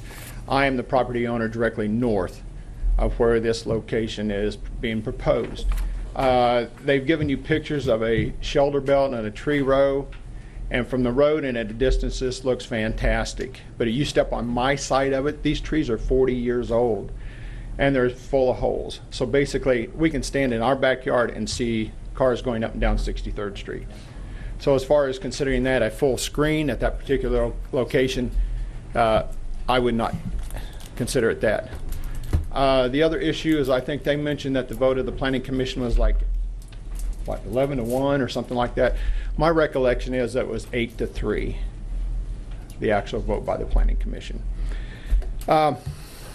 You have some documents in front of you there that we've submitted, and so I want to try to go through those points very quickly, but I'd like to get all my points addressed. As Sedgwick County property owners, we've done everything that's been required of us. We've sent letters, we filed our protest at 100% protest. We went to the Planning Commission meetings and we did a presentation. We spoke to all the appropriate people, and we're here today to give you some additional information. Concerning the cell phone tower, we all know that it doesn't meet the required 395-foot setback as required by your own master zoning plan. And Verizon's known this from the very beginning. This isn't a new concept. The master plan was established to protect the citizens or the residents of Sedgwick County from the increasing intrusion of cell phone tower companies. If you allow this setback waiver to be approved, what you've done is you've told the county residents that no matter what they do, how much time and energy that they spend, and even if their opposition goes along with your own county master plan, that it really doesn't matter, that the tower companies are going to get their own way. If this waiver is approved, from this point forward, the county's master plan basically becomes null and void. It sets a precedence for a waiver for every future request, no matter where it's going to be located. They'll apply for a waiver and expect it to be rubber stamped through. As a homeowner, if I were to try to remodel my home or add on to it or build a new facility, I would have to meet all, not just part, of the current building codes. I would have to make sure that everything met those current codes and standards. Even last summer I put a building up on my property, and when I went to apply for all the permits, I had to show proof that I was going to meet the county codes. In fact, I would even be denied a permit if I didn't show that I could meet the county codes. In fact, the first location that I was going to put my building, I had to meet a setback. And so I had to actually change the location of my building in order to get it okayed through the county. So that's no different. So if you're going to acquire the adherence of codes to some, you can't require them everybody. You have to require them of everybody. You can't ask for a requirement to be met by the citizens of Sedgwick County and then waive them for others. So these are the same standards that we expect you to hold to have these cell phone towers meet the standards. You know, and even in the home construction, if I wanted to remodel my home and you said the standards have changed, I have to bring my building up to code. I have to bring that up to those new standards, even though this changed. I can't say, well, they used to be, and expect that to be okayed. When we're looking at the property as such, that I even contacted Verizon, and I asked them to come down and look at my property site to see if we could find a location that would be suitable to possibly even meet the county zoning codes. And I asked for a return phone call. And as of this date, I have never received a phone call back from Verizon about this issue. So this calls into question for me the due diligence that they really put forward to find a suitable location that would indeed meet the county zoning codes. None of the surrounding neighbors or anyone that we spoke to were ever approached by Verizon as a potential site. And even like Larry mentioned, even this location has approximately 120 acres of ground around it to look at. There's a water tower south of us, and so there's plenty of other locations. And then to address the issue that even last night, and this was about 6 o'clock at night, these two property owners got a text message stating, which I think is a backhanded effort on part of Verizon, to say that there's a potential problem with your protest petition, and that might make it invalid or not allow you to speak, basically, is what they were getting at, to speak at the meeting today. And to me, this is it was timed to be so obvious that they wouldn't have time to follow up on it. And so, to me, this is just another effort for them to try to discourage and intimidate the property owners into dropping their protest. Anyway, I think it's just a bullying technique to try to keep us from protesting, even though we're following all the legal footsteps. So, in conclusion, I would say now's the opportunity for the county commissioners to take a public stand for the residents of Sedgwick County and require Verizon to meet the setback code of 395 feet from all property lines that's stated in your own master plan. I don't think Verizon's interested in looking at other locations that would meet the master zoning plan. I think they focused on trying to force this site through the commission, regardless of what it takes.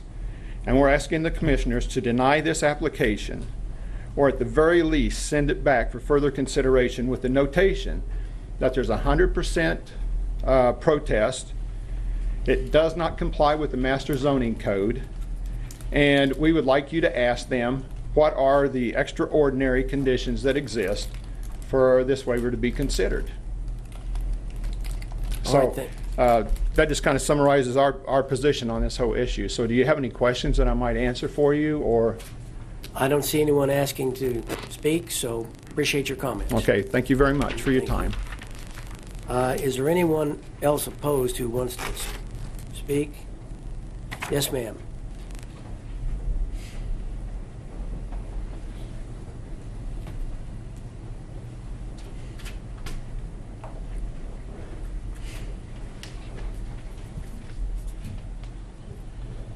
My name is Sybil Strum. I have no home.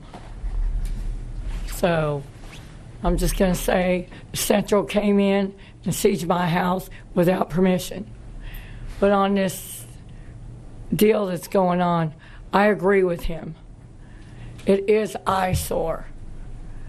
Those communication deals are very annoying. We had some on Walnut Street, down on East 2nd. And it would really cause chaos. The airplanes would have trouble making it across it. And I urge you to not let this proposal go through. Thank you. Thank you. Anyone else?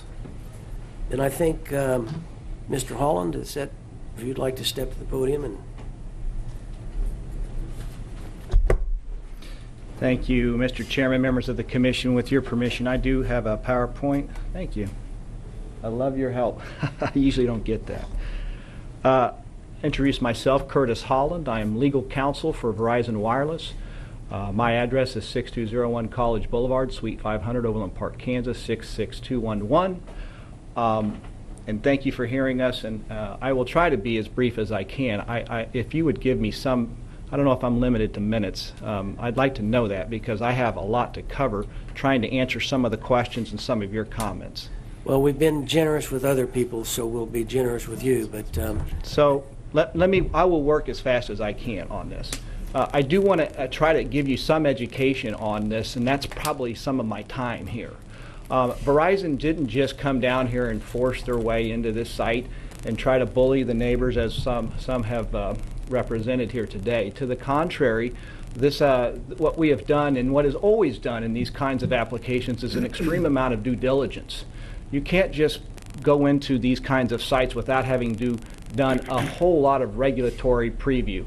These facilities are governed by not just the local regulations here, but by significant amounts of federal regulations, including environmental, NEPA, FAA, FCC, and so on. So there has been an extreme amount of effort in terms of analyzing the location and having it be, in essence, approved by the federal regulatory authorities through all of those federal laws before we ever get to come to you all and see what you all think about it. So we did all of that. We did canvass the area before we submitted the application to look for a piece of land where we could fit the tower and have the tower be situated in this area. As indicated by our application, there has been some propagation maps, Commissioner Dennis, that were submitted as part of our application, even though, as was stated earlier, the Kansas law now has really precluded your decision-making basis on that kind of information, as well as whether or not you can move the tower over 395 feet or a half a mile or 2 miles away. The Kansas law took that kind of decision-making away from you all because of this kind of what's happening here. Can you put it over here? Can you put it over here? Can you put it over here? You would have this endless amount of evaluation and decision-making, and no communication tower facilities would ever be constructed. What they did preserve, however, is your right to look at your code and to judge these applications on your adopted land use principles. The golden factors and those kinds of things, those are still in play for you to review and to analyze these applications on those bases, but not on whether or not if you move it a couple hundred feet it affects the radio propagation or the network of the company. That is not something that's really permitted any longer under the Kansas law. In any event, we did submit the application to you, as you know. It is where it's been proposed, and I'm going to go through a couple of slides here, if you permit, to show you some distances and to give you some context of where this is and what we're willing to do. And I'm also prepared to answer any of the questions you guys might have of me. But this is in this particular area, the aerial, you'll see our little yellow thumbtack is the location. By the way, the red star down here in the lower right-hand corner is the Cook Airfield. Just to give you that relationship, I think it's over a mile this way, but it's about 4,000 feet if you go horizontal across the way to where their runway is. So it's a significant distance. Before we filed the application, I mentioned we had to get FAA approval. We did get FAA approval. In fact, one of the documents that was submitted to you, I think just late last night, I don't know if it was late last night or yesterday, from Mr. Van Dyke was in fact the FAA's determination that this facility would not be a hazard if it's located here, so long as it is less than 155 feet. And it isn't. The communication tower structure is really 140 feet. There's a little tiny lightning arrestor on the top of it, and I don't know if that gets counted for your height compatibility standards or not. If it is, so be it, it's 150 feet, the overall height of the structure. The tower itself is 140 feet. In any event, next slide. This is the current location on the left here, right there, the current location. You'll see two other thumbtacks here. One is the Verizon alternate location, which is shown here. This is not part of the application. It's not before you today to make a decision, but I'm going to talk about it because we've talked about it on our side, the company, as to where we could possibly move it. And it isn't like we can just move these things willy-nilly anywhere. They have to satisfy our network coverage, and our engineers determine where these can be located. You've had these facilities in your community. There's lots of them, not just in Sedgwick, but in Wichita proper, and your other communities have communication towers. We all know about them. We see them all the time. They don't just magically appear, and they're not just arbitrarily put someplace. They're only put someplace because the engineers for those companies have decided this is where we have the hole in the coverage, or we need additional calling capacity. And so this is the area within this small geographic footprint where we need a communication tower. And it's a little bit, and I've said this many times, it's a little bit like a puzzle. You have to fit, the piece has to fit right in the hole or it won't work. The network won't work unless you put the tower in a pretty small defined geographic area. Do we have some ability to move it a little bit in that geographic area? Yes. We can't move it half a mile. We can't move it certainly miles, as somebody suggested. Moving it miles to the north doesn't accomplish what we need to do in terms of providing coverage of this area. So it has to be in this really small defined area, which the property that it's situated on, and that is for our application is for, is in that geographic area. So I would tell you that. But I want to just go through the setback issue with you a little bit. The setback rule was changed in, I think, December last year. I don't know that I necessarily agree it had to be changed to meet state law. I don't agree with that. But I would tell you it had a dramatic impact on the ability for a communication tower structure to be sited in Sedgwick County. And in fact, I might offer, and I don't know that this is an overstatement, but it's almost impossible to meet the setback rule. And here's why. Yeah, you can point to, let me go back here. You can point to some open areas and say, yeah, you can move it this far or this far. I'm telling you, this is a very short tower in terms of communication tower standards, especially in the rural areas and as opposed to, say, a more urban or dense area like, in Wichita. But out in the rural areas, it's not uncommon to have communication tower structures be 250 feet, over 300 feet tall. And usually when you get that tall, you're talking about a three-legged, a lattice tower, or a guide tower. You'll see a lot of guide tower with the wires. And on all of those cases, because those are in excess of 200 feet, they require a light on top. Folks don't like lights, but if you're over 200 feet, it's an FAA rule, you have to be lit. But this is a short tower. It's 140 feet. By our standards, it's short. It doesn't need to be lit, by the way. The FAA determined it was okay, but it doesn't need to be lit at this location. But in terms of the setback, it's really difficult to meet the new setback rule because you can't find a willing lessor of land who's willing to allow the tower to be located basically in the middle of their property or certainly to the interior of their property.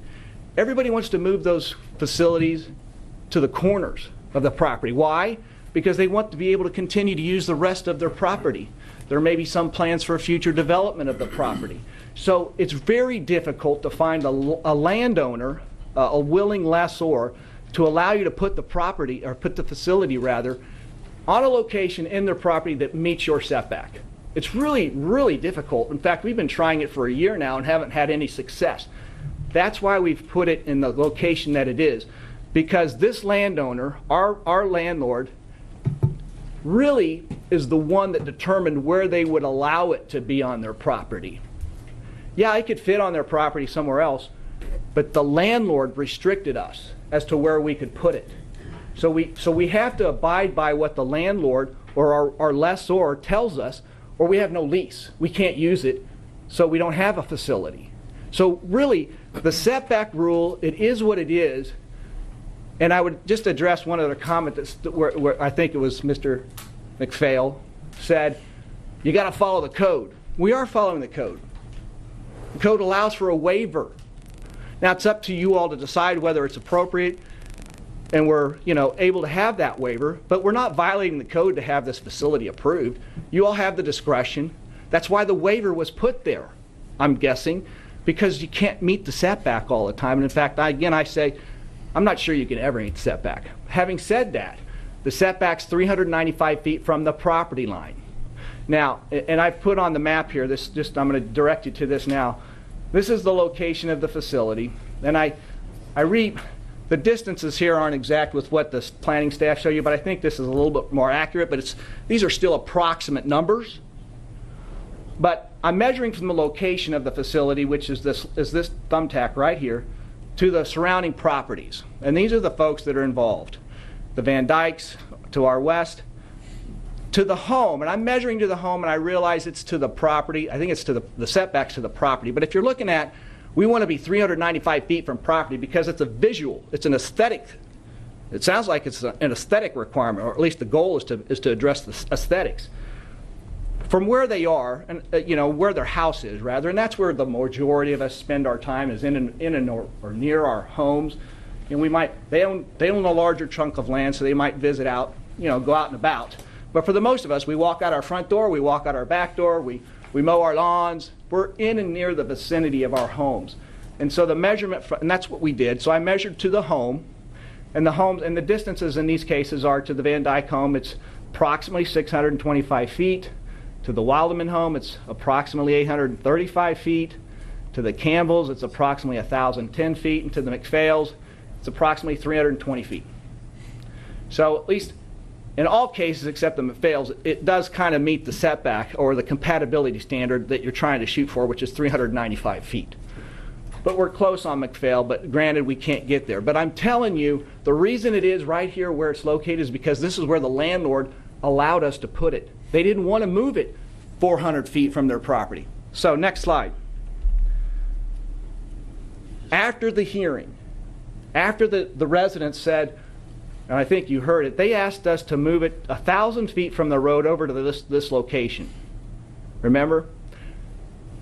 At that planning commission hearing, we had the Cook Airfield representative. I don't believe it was the same representative that was here today, but another person representing Cook Airfield explained and went through this explanation that there's a planned expansion for Cook Airfield, and said, in his opinion, this is what he said at Planning Commission, we wouldn't want them to go any further to the east, and certainly not out to this location, which is consistent with what we heard this morning, because it would impact our future plans for our future expansion. Not today, but maybe in the future it might hurt our future plans.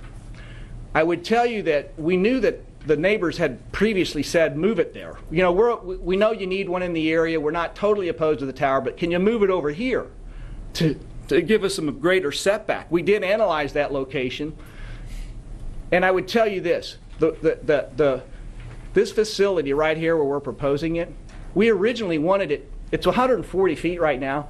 We originally wanted it to be 180 feet. That's what we wanted. And that's the optimum height that we needed. But the FAA said no, you can't be that high. You have to be at no higher than 155 feet. We went down to 140 or 150 feet, however you want to say it. We're at 150 feet. So we meet the FAA rule. But in addition to moving it over to this location, the neighbors wanted us to reduce the height to 120 feet. And we couldn't do that, because we're already a substantial amount below where we wanted, which was 180. We're at 140, and that's a big difference in our world. And going down to 120 would be a dramatic difference. We probably wouldn't build the facility at 120. In any event, after the meeting, we heard the residents, move it to 1,000 feet. And I told you earlier that that our landlord said we want it here, and that's the only place they were originally were going to allow us to have this. We went back to the landowner after the meeting and told them what the complaint was and asked them if there was any ability to shift the location of the facility on their property. And they really were very, very reluctant, and I still believe they don't want us to have it moved other than where it is. However, they did say that they would allow a move of the facility up to 250 feet east of where it is. So that's what this other yellow thumbtack is. Excuse me, sir. East of the road or east of where it is? I'm sorry. I want to clarify. It's east of its current location. Okay. So from the road, it would be 400 feet. Okay. If it was 205 and we can go, if it was 205 and we can go 250, it's 455 feet. Right. It would meet the setback from the west. The western setback, if we moved it to this location, we would meet that setback to the west.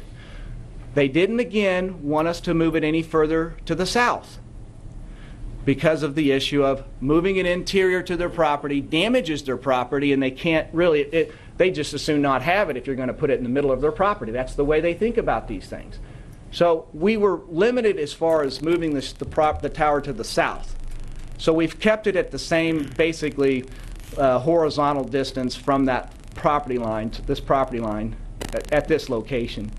But we are able potentially to shift it to the east some additional 250 feet.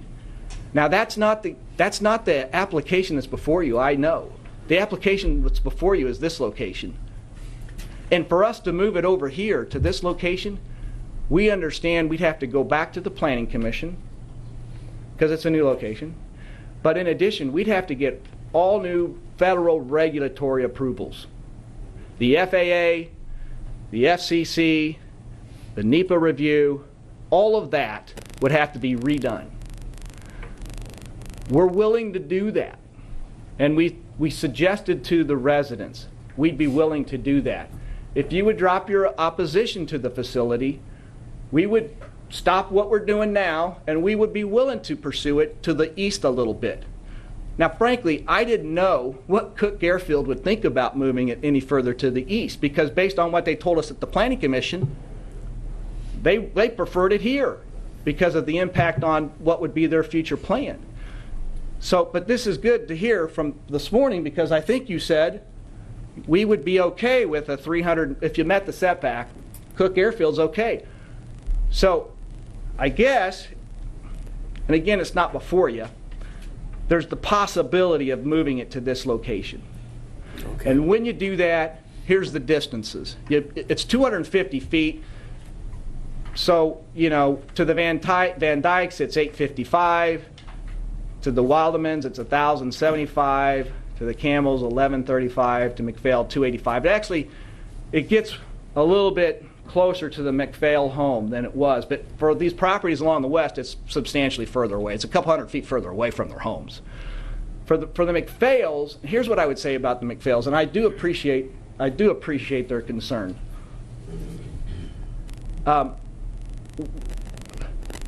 We actually thought moving it out here where they wanted it would put the facility in more of in their view, at least in the view where the sun rises.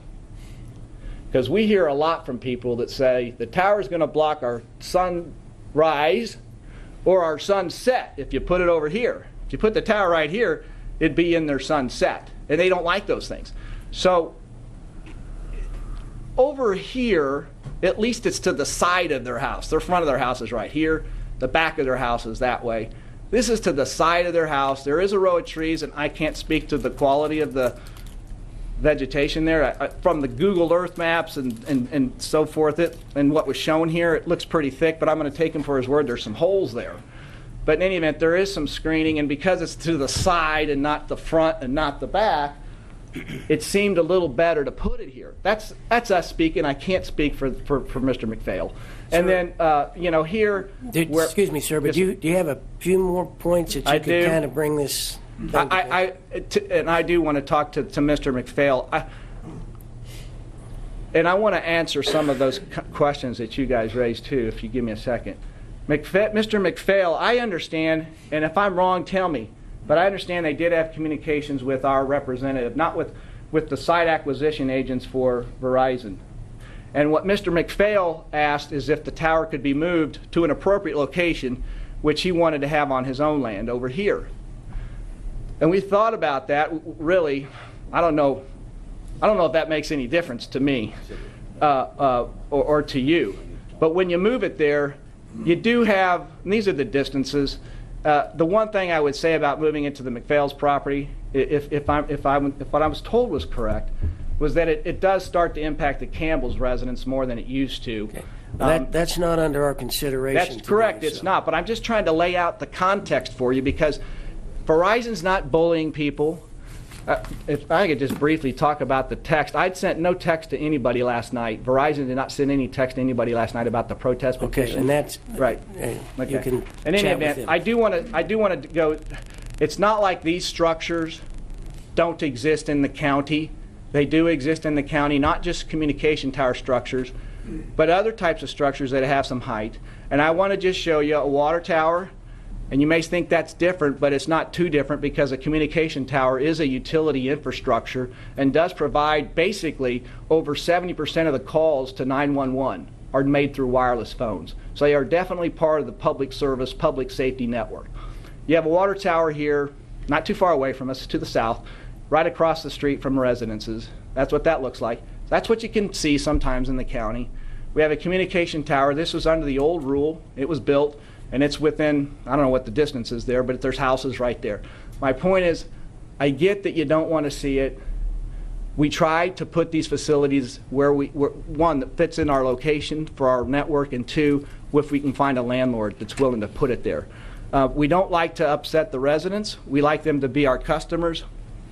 And so I guess that's that. I could talk a little bit more. I'm sure you're done hearing from me. There are some comments that were made earlier, especially by Mr. O'Donnell. We didn't do ex parte comment. Just to explain Verizon's take on that, and your legal counsel can say what they want about it if they want to say anything about it. This is a quasi-judicial proceeding. That means the record should be what takes place in here and in our application and what was said and done at the Planning Commission hearing.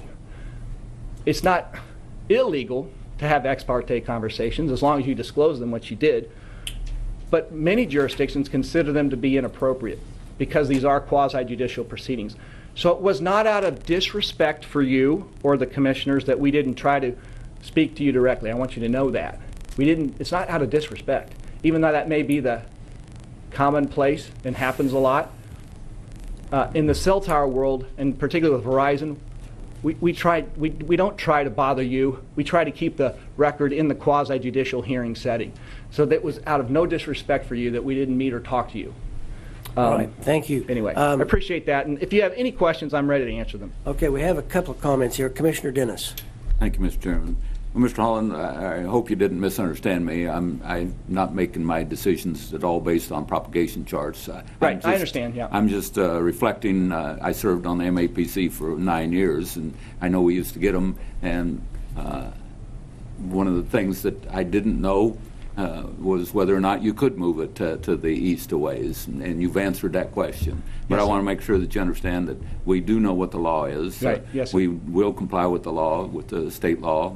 And we know that we don't receive propagation charts anymore, but just the fact that you answered the question was all I was really wanting to know was whether or not that it's possible to move it a little ways. Yes, sir. So I appreciate that. I understand where you're coming from, that we are a quasi-judicial organization. MAPC is the same thing, quasi-judicial organization.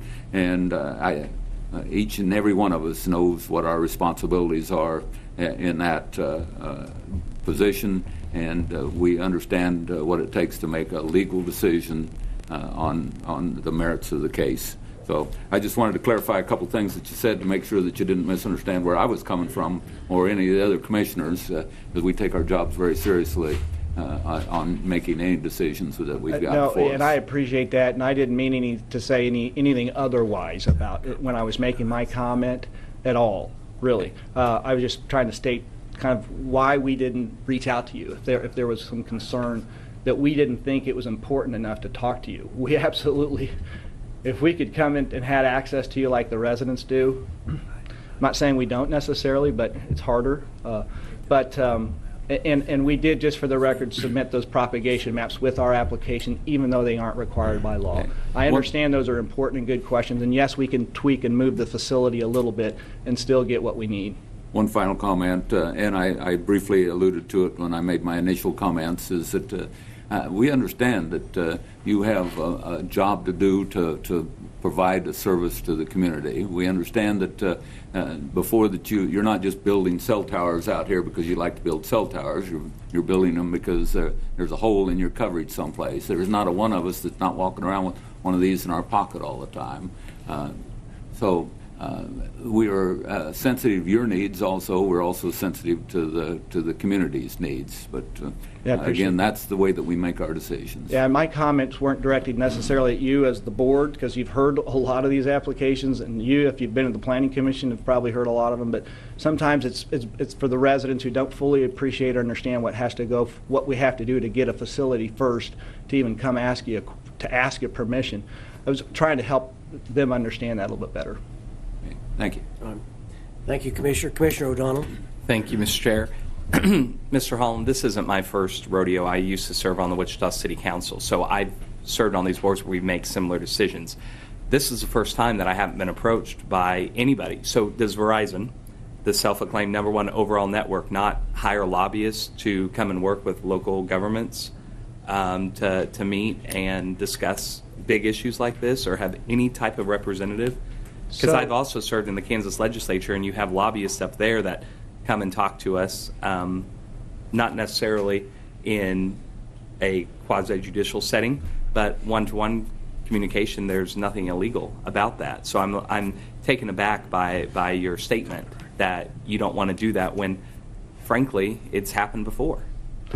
So just a couple points there. At the Kansas legislature is different. They act in a different Take that way, out. Go right? go with Wichita City Council. And I'll tell you this. I have handled 1,000 tower applications all over the Midwest. We've never had one-on-one communications with any council member. Okay. So that's Verizon's policy. I don't, and it's not meant to say we're in disrespect of your role. We absolutely know your role, and it's vital. And I'm sorry, I'm not trying to create an argument here. I just want to say to you that we were not trying to be disrespectful by not talking to you about it, and that it is a legal proceeding. And so, while ex parte, I agree they're not illegal, as long as they're disclosed and as long as they don't create any bias. And I've heard you all indicate that they wouldn't and didn't, and I believe you. So that was the only point of that. I'm not trying to be critical. I'm only just merely trying to explain our situation and why we didn't reach out to you. Yeah. All right. Thank you, Commissioner. Commissioner Howell. Thank you, Mr. Chairman. I just wanted to clarify 2 points. I've heard testimony this morning from yourself and I think others about this light on the tower. Is there going to be on the proposed tower, if this is approved, is there going to be light on there or not? The FAA does not require it to be lit, so the answer is no. We don't intend to light it. What we've said, maybe what you thought you heard by light, is lightning arrestor. Okay. And that's different. That's just a little piece of steel at the top of the tower that attracts lightning to the facility and then brings that charge, if you will, down to a grounding facility under the tower to dissipate any charge of it. But that's what that meant. So it's not going to be lit. It's not required to be lit. So I would presume from the homeowners they would probably not want the light, but the aircraft people probably do want the light. I don't know if that. I'm just trying to figure out what their perspective is on this. But there is not going to be a light. It's not required by anybody. That's correct. Because it's a short enough tower. Yes, and it's not required. The FAA has already looked at it and determined it does not need to be. Do you know whether their consideration was just for the existing airfield, but it has nothing to do with the future airfield? And would that change potentially if the future airfield was put in? Boy, it's hard to say. It'd have to be rerun. It's still a good distance away. But I would tell you that there's communication towers near airports all over the place, and in fact, on airport property, because I've represented facilities on airports. So what the issue is whether or not you're in the flight, takeoff, or landing approaches. And there's these conical circles around where you, and the higher up, the further away you are, the higher your facility can be. And I know that in the staff report it said that they looked at it, and I think as long as it's lower than 400 feet, I can't remember what the staff report said, but we would meet your local rule. But the FAA did look at these things, but I don't know about the plan if it's, and I just don't know. That's fine. Yes, just FYI, I guess it's interesting to me because my background is aviation and specifically flight testing, and I've been involved in lots of flight testing in my private life, apart from the county commission here, and I consider myself to be an aviation, interested person, I guess, in that. So I'd just like to know that perspective. Yes, sir. And just one of the opponents, I guess, made a comment about the person that seconded this.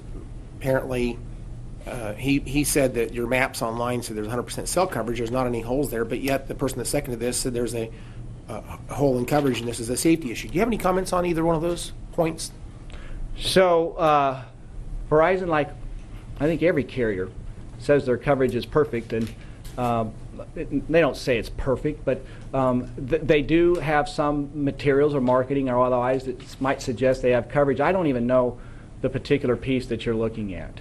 But even if you have coverage, I think it's technically okay to say you have coverage in an area, even though your signal strength in that particular location, within a big geography, a bigger area, a broader area, there's some areas of weakness within that area, either because the signal strength is less than you want it to be, or the calling capacity is less than you want it to be. Because you have different things. You have coverage, which is just pure radio coverage, what it sounds like, and it covers a geographic area, and your phone theoretically works. The further away you are from the tower, the weaker the signal, the less optimum the network works. You may be able to make a phone call, but it may not be a consistent phone call. You may be driving along in an area that has a radio signal, but the further away you move from the tower, the signal strength dies down and you drop your call. And then there's capacity. There's the capacity. Each of these facilities only can carry a certain number of calls, as well as right now, the number one issue with cell towers and wireless communications is digital data traffic. Streaming, movies, Netflix, you name it. Is texting, all of that takes up way more of the capacity in these networks than just a voice phone call. If you're streaming, watching a video, watching an ESPN highlight as you're driving, that takes a lot more bandwidth, a lot more signal strength, a lot more capacity. All right. Well, thank you for the clarifications, and I just wanted to point those two questions out because of the previous testimony. But thank you, Mr. Chairman. Thank you, Commissioner. Commissioner Dennis. Thank you. And thank you, Mr. Holland. Actually, I've got a question for Mr. Wagner.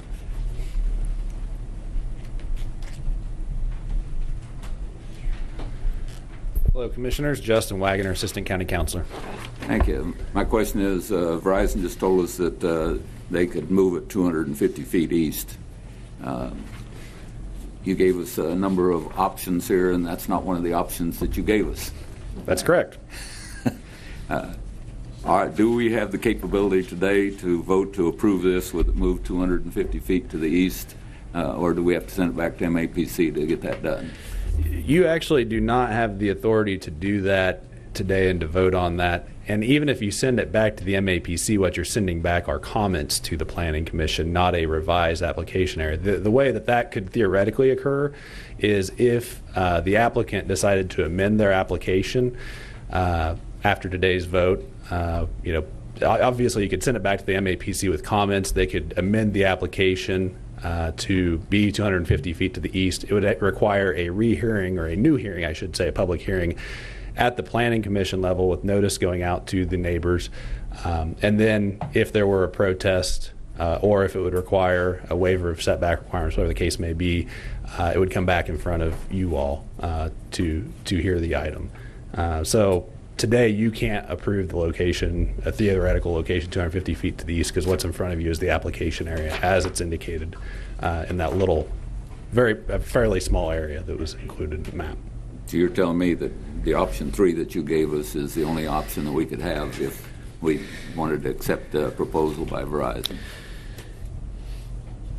I'm sorry, could you Could you repeat that? I just want to make sure I answered Is option correctly. 3 the only option that we have if we want to accept the proposal by Verizon? And for the benefit of everyone who's here at the hearing today, option 3 would be returning it to the Metropolitan Area Planning Commission, which requires 3 votes. That would be an option that would allow the applicant to, they could certainly at their discretion seek to amend the application. If the item were deferred and they decided to amend their application, that's something they could do as well. But you as the Board of County Commissioners don't have an option to direct them to do that. Does that answer your question? Very good. Okay, thank you. Thank you. Thank you, Commissioner. Are there any other questions for Justin or for you want to speak to Mr. Holland?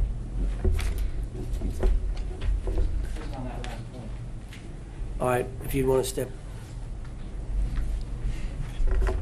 I think what Justin mentioned to you is correct. What I've mentioned is what we'd be willing to look at that, and our willingness to look at that, and to go and to stop and go through all the regulatory review we're going to need before we can even come back, which is going to take months. We're offering to do that if that's what the board wants, if that's what the neighbors want. If we go back there and stop and wait for a few more months and get the regulatory approval, which is expensive, very expensive to do, and come back here and we're in this where nobody's still happy. I guess I don't know what we've gained by that. Okay, thank you. That's all I meant. Thank you. But we'd be willing to do that if that's what was the consensus, I suppose. Okay, Commissioners, we will try to restrict conversation to the bench. And are there any comments? What is the will of the board? Mr. Chairman, I have just a simple question here. What's being considered here is a waiver on the setback. And is that all we're considering here today, or is there 2 parts of this? Yes, sir. Well, the 2 parts would be approval or disapproval of the request for the wireless facility, the conditional use application itself, and then the waiver of the compatibility standards to that which has been proposed. Is that rolled into one motion potentially in one vote, or do we have to do 2 votes? No, it's all the same. And just to clarify, Planning Commission approved it 8-3, and their approval was to approve the tower as proposed and to reduce the compatibility setbacks as requested. Just to clear up that, but it was an 8-3 vote.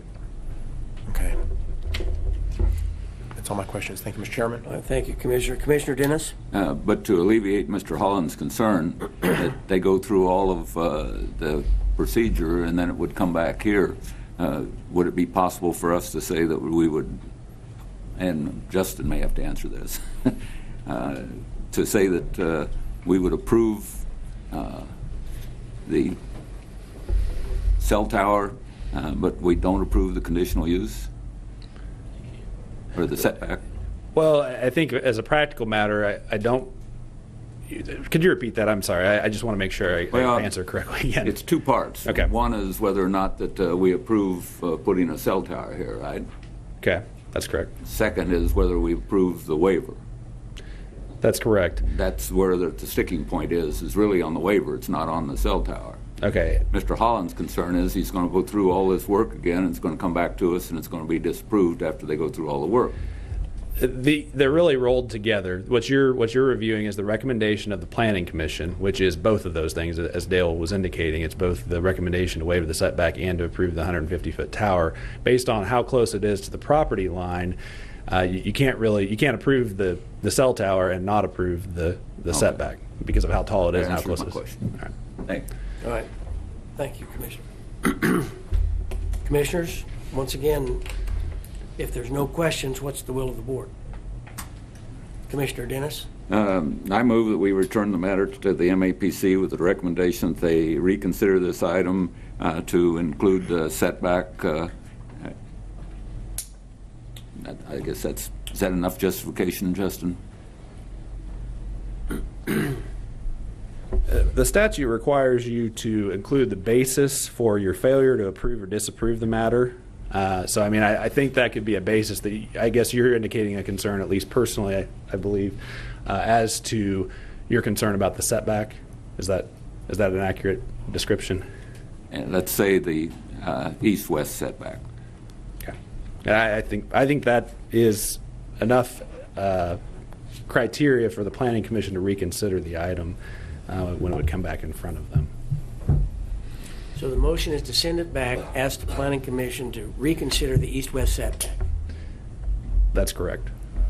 All right, that's the motion. Is there a second? I will second the motion.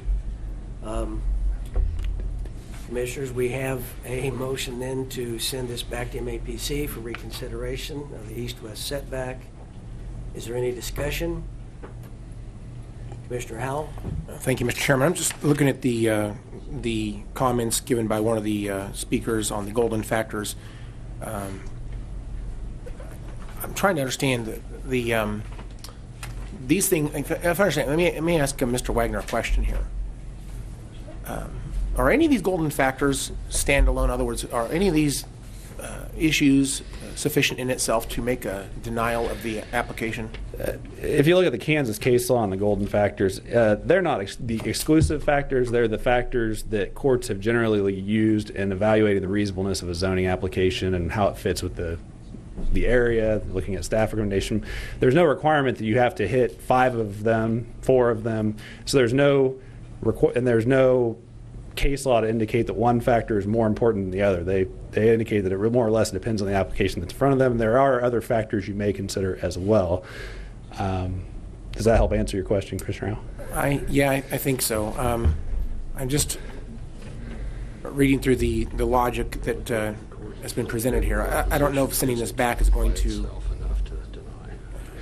I guess I don't know what to expect down the road in terms of a change that might come to us next time. But I will point out, Dale Miller mentioned a clarification point. That there is some Kansas appellate court case law that says neighborhood opposition in and of itself is not sufficient, necessarily sufficient grounds. I think some of that, I think there's a handful of cases, but I think they even made that in the Gump decision at the appellate court level as well. Nobody from staff or really the proponent really. I should say the applicant has directly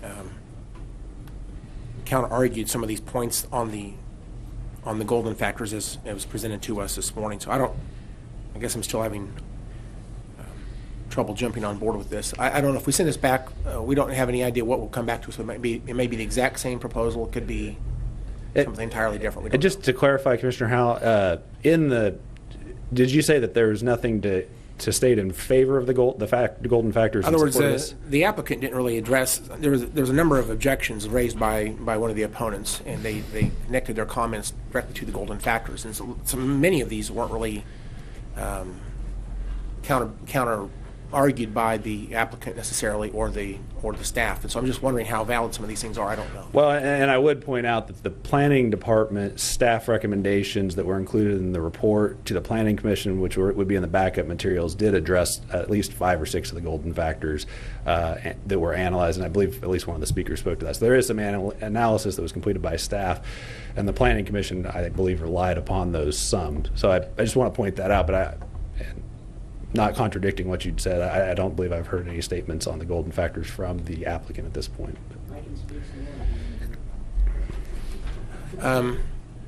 I think I understand that the applicant is based on your comments already. I think I understand that you're supportive of something like what's been motioned this morning. If I understand correctly, you're okay with that. But I don't know about the opponents. If that's what they think, I don't know.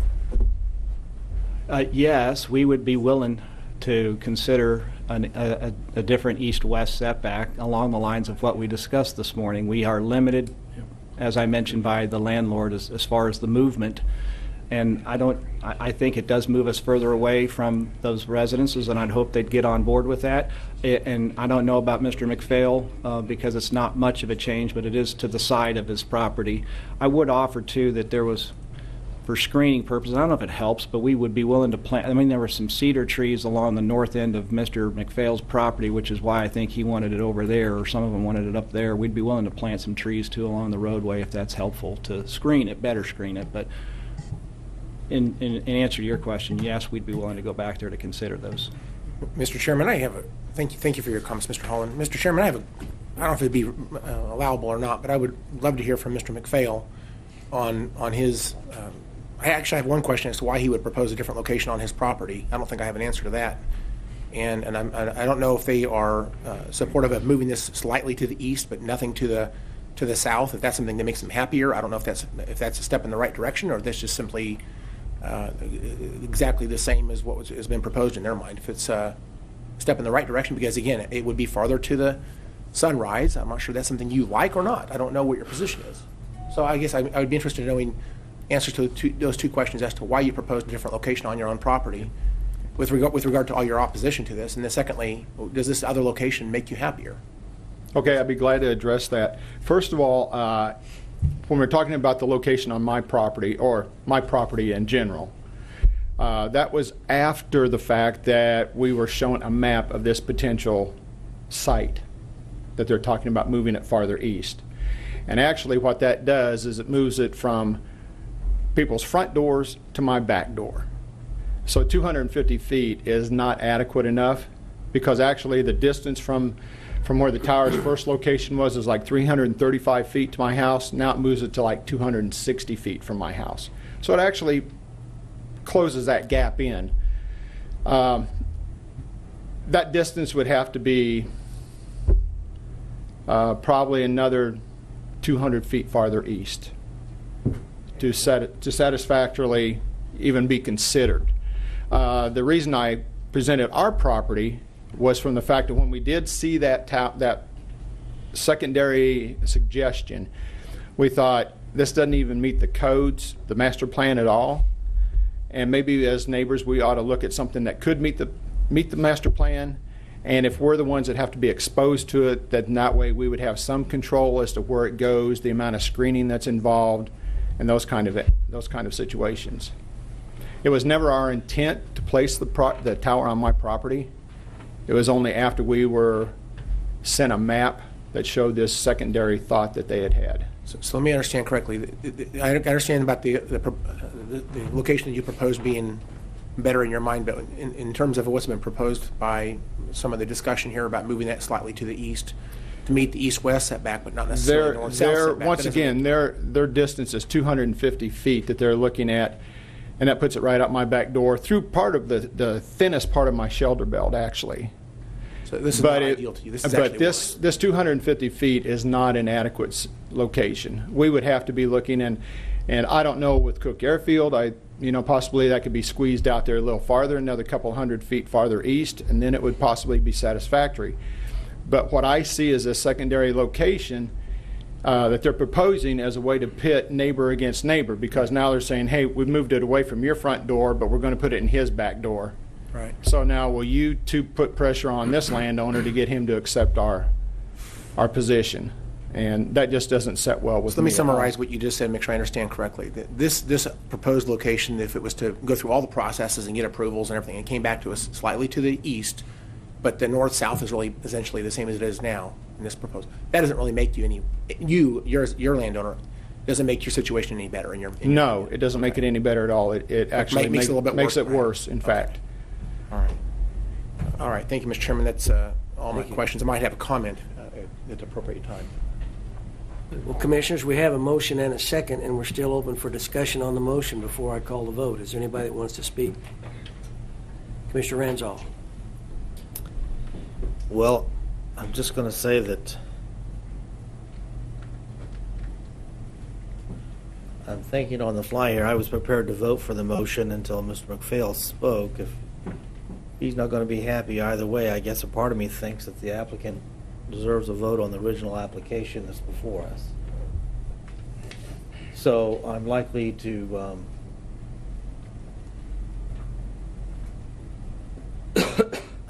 oppose this motion here, but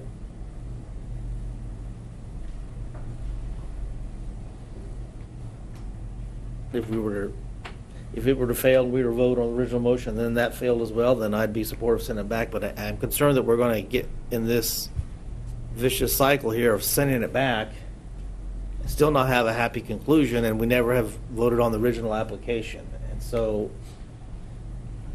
I'm talking and thinking at the same time, but I think that's where I'm at. So I'm likely to oppose right now, simply because I think they deserve a vote on the original application, and I'm concerned that we're going to not get a satisfactory result even if we send it back. So. All right, thank you, Commissioner. I think an affirmative vote here implies that we would approve an application that had a 250-foot movement to the east. If, hearing the facts from today, you wouldn't be supportive of that, if it comes back with all the approvals, then you probably should vote no. But I think if we approve this, I think we are giving a clear implication that we would approve, and it's probably not legal to say that. Well, see, that was my question. Can that implication be made? I guess our attorneys are talking. I probably used inappropriate language when I said that. I don't know. Mr. Wagner, we have a question from Commissioner Ranzo. Sorry. So the chairman said that if we send this back to commission, we're basically making a statement that we would approve it if it came back shifted over 250 feet. Can we make that commitment today? I don't believe you can, and I don't know that it's necessary. I mean, what you're sending back is the matter technically for reconsideration of the setback, as Commissioner Dennis's motion was, from, I believe, the west property line. And so that's what they would be reconsidering. I don't believe it is necessarily saying that the Board of County Commissioners is in and of itself approving, taking action on that. You'd be sitting on a quasi-judicial capacity if it came back in front of you on an amended application. So wouldn't we have to basically, from our point of view as a hearing, have to start over and reevaluate this? Yes, the application that would be in and front I think of you. we know going into it, at least one landowner, the closest landowner, would be more upset than what he is now.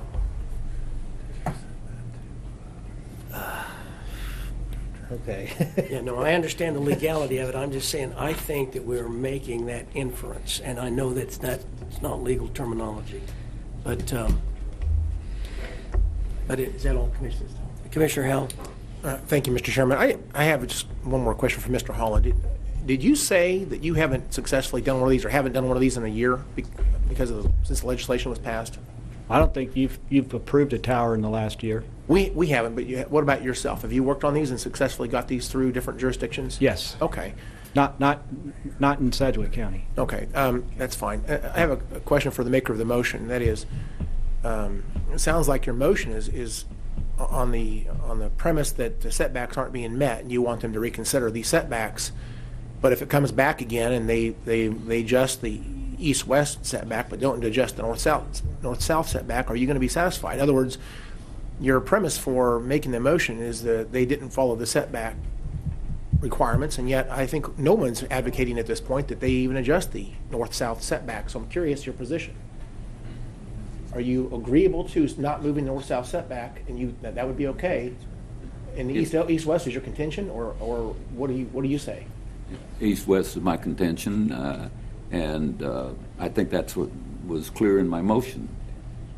Right. So if he came back and they adjusted east-west and did not adjust north-south, you'd probably. I mean, you can't say right now, probably, but that would be more satisfying to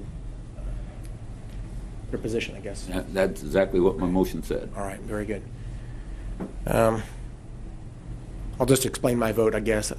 I don't really like any of the options at this point, so I don't really know how to vote, but I think that even if that came back from MAPC with that adjustment, I'm not sure I could support this. So I understand it takes 3 votes to send it back. I don't know if there's 3 votes for that or not, but I think my position right now is I don't know that I have any options that I like, and I'm concerned about the setbacks in both directions. I don't know that if that was to be satisfied, I'm not sure that makes the applicant happy. I'm not sure the landowner would be happy. I'm not sure there's a position that actually works. Moving this far to the east that makes the homeowners happy seems like it might have impact on the airfield, and so that's not really a great option. even moving it slightly to the east makes a homeowner less happy. There's not really a good answer to any of the options at this point. So right now, I think I don't know how to vote, but there's not really a proposal that seems to make sense to me at this time. So I don't know. I probably will vote in opposition to the motion, but I expect it will go back, and I'll see how this how it goes in the future. But that's my comments. Thank you, Mr. Chairman. Thank you, Commissioner. I think. We don't have anyone else asking to speak, so Commissioners, I'm going to ask the clerk to call a vote on the motion before us. Commissioner Dennis? Aye. Commissioner Ranzo? No. Commissioner Howell? No. Commissioner O'Donnell? Aye. Chairman Unruh? Aye. All right, thank you all for your patience as we went through this, and we've been here 2.5 hours, and I know that there are people invested their morning here and have the media's here, but I'd like to take a 5-minute break. So with Commissioner approval, we're going to take 5 minutes, and we'll be back.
Appreciate everyone's allowing a short break, but we're ready to go again. So, Madam Clerk, would you please call the next item? Item G, Sedgwick County 2018 Legislative Platform. Good morning, Chairman Unruh, Commissioners. William Deere, Assistant County Counselor. And I'm here to present the 2018 Sedgwick County Legislative Platform. I believe you've all been distributed a copy of that this morning. We discussed it at a couple staff meetings. I don't know if you want me to go through each item individually or just open it up for questions or comments at this point. Well, Will, I think that we're familiar with it. We got this update this morning, and appreciate your willingness to be flexible. And rather than go through this line by line, let's see if there's any questions or comments by commissioners. This is essentially the same as what we discussed yesterday in staff meeting. It is, probably with the exception of the ECO-DEVO economic development language that we worked on last evening and early this morning, actually. So that would not have been in there yesterday. We kind of had a placeholder for it. Okay. And I see the changes, and it has to do with just trying to promote job growth and employment. That's my understanding. We do have some questions. I think Commissioner Hell was first. Thank you, Mr. Chairman. I just wanted to commend staff for drafting the language for the amendment to item 2C. I think this is very well done. I want to just highlight this because I want the public to know that this is on our agenda. It says the statutes authorizing mail-in ballots should be reviewed to make clear that voters using mail ballots can obtain assistance in marking their ballots and returning them to the election officer. The right of every voter to cast a vote and have that vote count should be protected in a way that also prohibits voter fraud. I think it's very well done. This is in reference to the canvassing news story that came out. We had a number of ballots that there was no way for the voters to comply with the affidavits on the envelope for us to get them acceptable to us according to the state law as it currently sits. And so I think this is a tremendous thing to have on our platform, and I appreciate the fact that this has been added in. I think that the draft language is very well done. So whoever did that, I just want to commend them for a job well done. Thank you, Mr. Chairman. Thank you, Commissioner. Commissioner Ranzau. Thank you. Yeah, I have a couple issues. I have some concerns about the economic development portion of this, which I'll get to second. I also, I've got a motion here I'd like to add to the legislative platform with respect to taxpayer protection. We had some discussion about this yesterday and I think even previously. I'm not sure there's support for this, but I think we need something to protect the taxpayer. And my motion is that we should add this to our key initiatives or to our legislative platform. I don't care which section it is, but taxpayer protection. Sedgwick County supports legislation and/or an amendment to the Kansas Constitution that would require voter approval for all state tax increases and prohibit retroactive tax increases. That's my motion. I'll explain that we've had two of the largest tax increases over the last few years. One was a sales tax, the previous one, which went into effect this year, was the largest income tax increase in the history of the state. There was no requirement for voter approval like there's supposed to be here at the local level. And it was also going to be made retroactive. So coming up next year when people have to pay their taxes, even though they didn't have the taxes withheld for the first 6 months, they're going to have to pay those back taxes. And there's going to be some people kind of surprised by that. And it's everybody. You're talking every single, it's not just the rich, that politicians like to talk about. It's everybody's going to have to do this. And I think we need some legislation. I'd prefer a constitutional amendment, but legislation will be fine one way or the other or both. I think we need that sort of protection. I think with respect to constitutional amendment, if the legislature passes that just allows the people to vote on it. I'd really like to see the opportunity for the people to vote on it, and I think this is important because we need to stand up for our constituents who get hammered from all directions at the state, local, federal level with taxes and stuff, and sometimes at some point they need to be able to voice their opinion whether enough is enough. And so I think this is very important, and I've made that motion to add this to the legislative agenda. All right, thank you, Commissioner. Is there a second? I will second the motion, Mr. Chairman. All right, thank you. Commissioner Hell? Mr. Chairman, I'd like to make a couple of comments as well. I appreciate the maker of the motion. I don't anticipate a constitutional amendment being possible, and there was some discussion at staff meeting yesterday regarding that. I do think that legislation is reasonable. The state did pass the tax lid that is legislation, and I know there's been efforts by different municipalities all over the state that have tried to find ways to soften that, and that's fine. But legislatively, it seems like this ought to be something this is a policy decision, and I think that the legislators ought to be able to do this with legislation that basically puts themselves in the same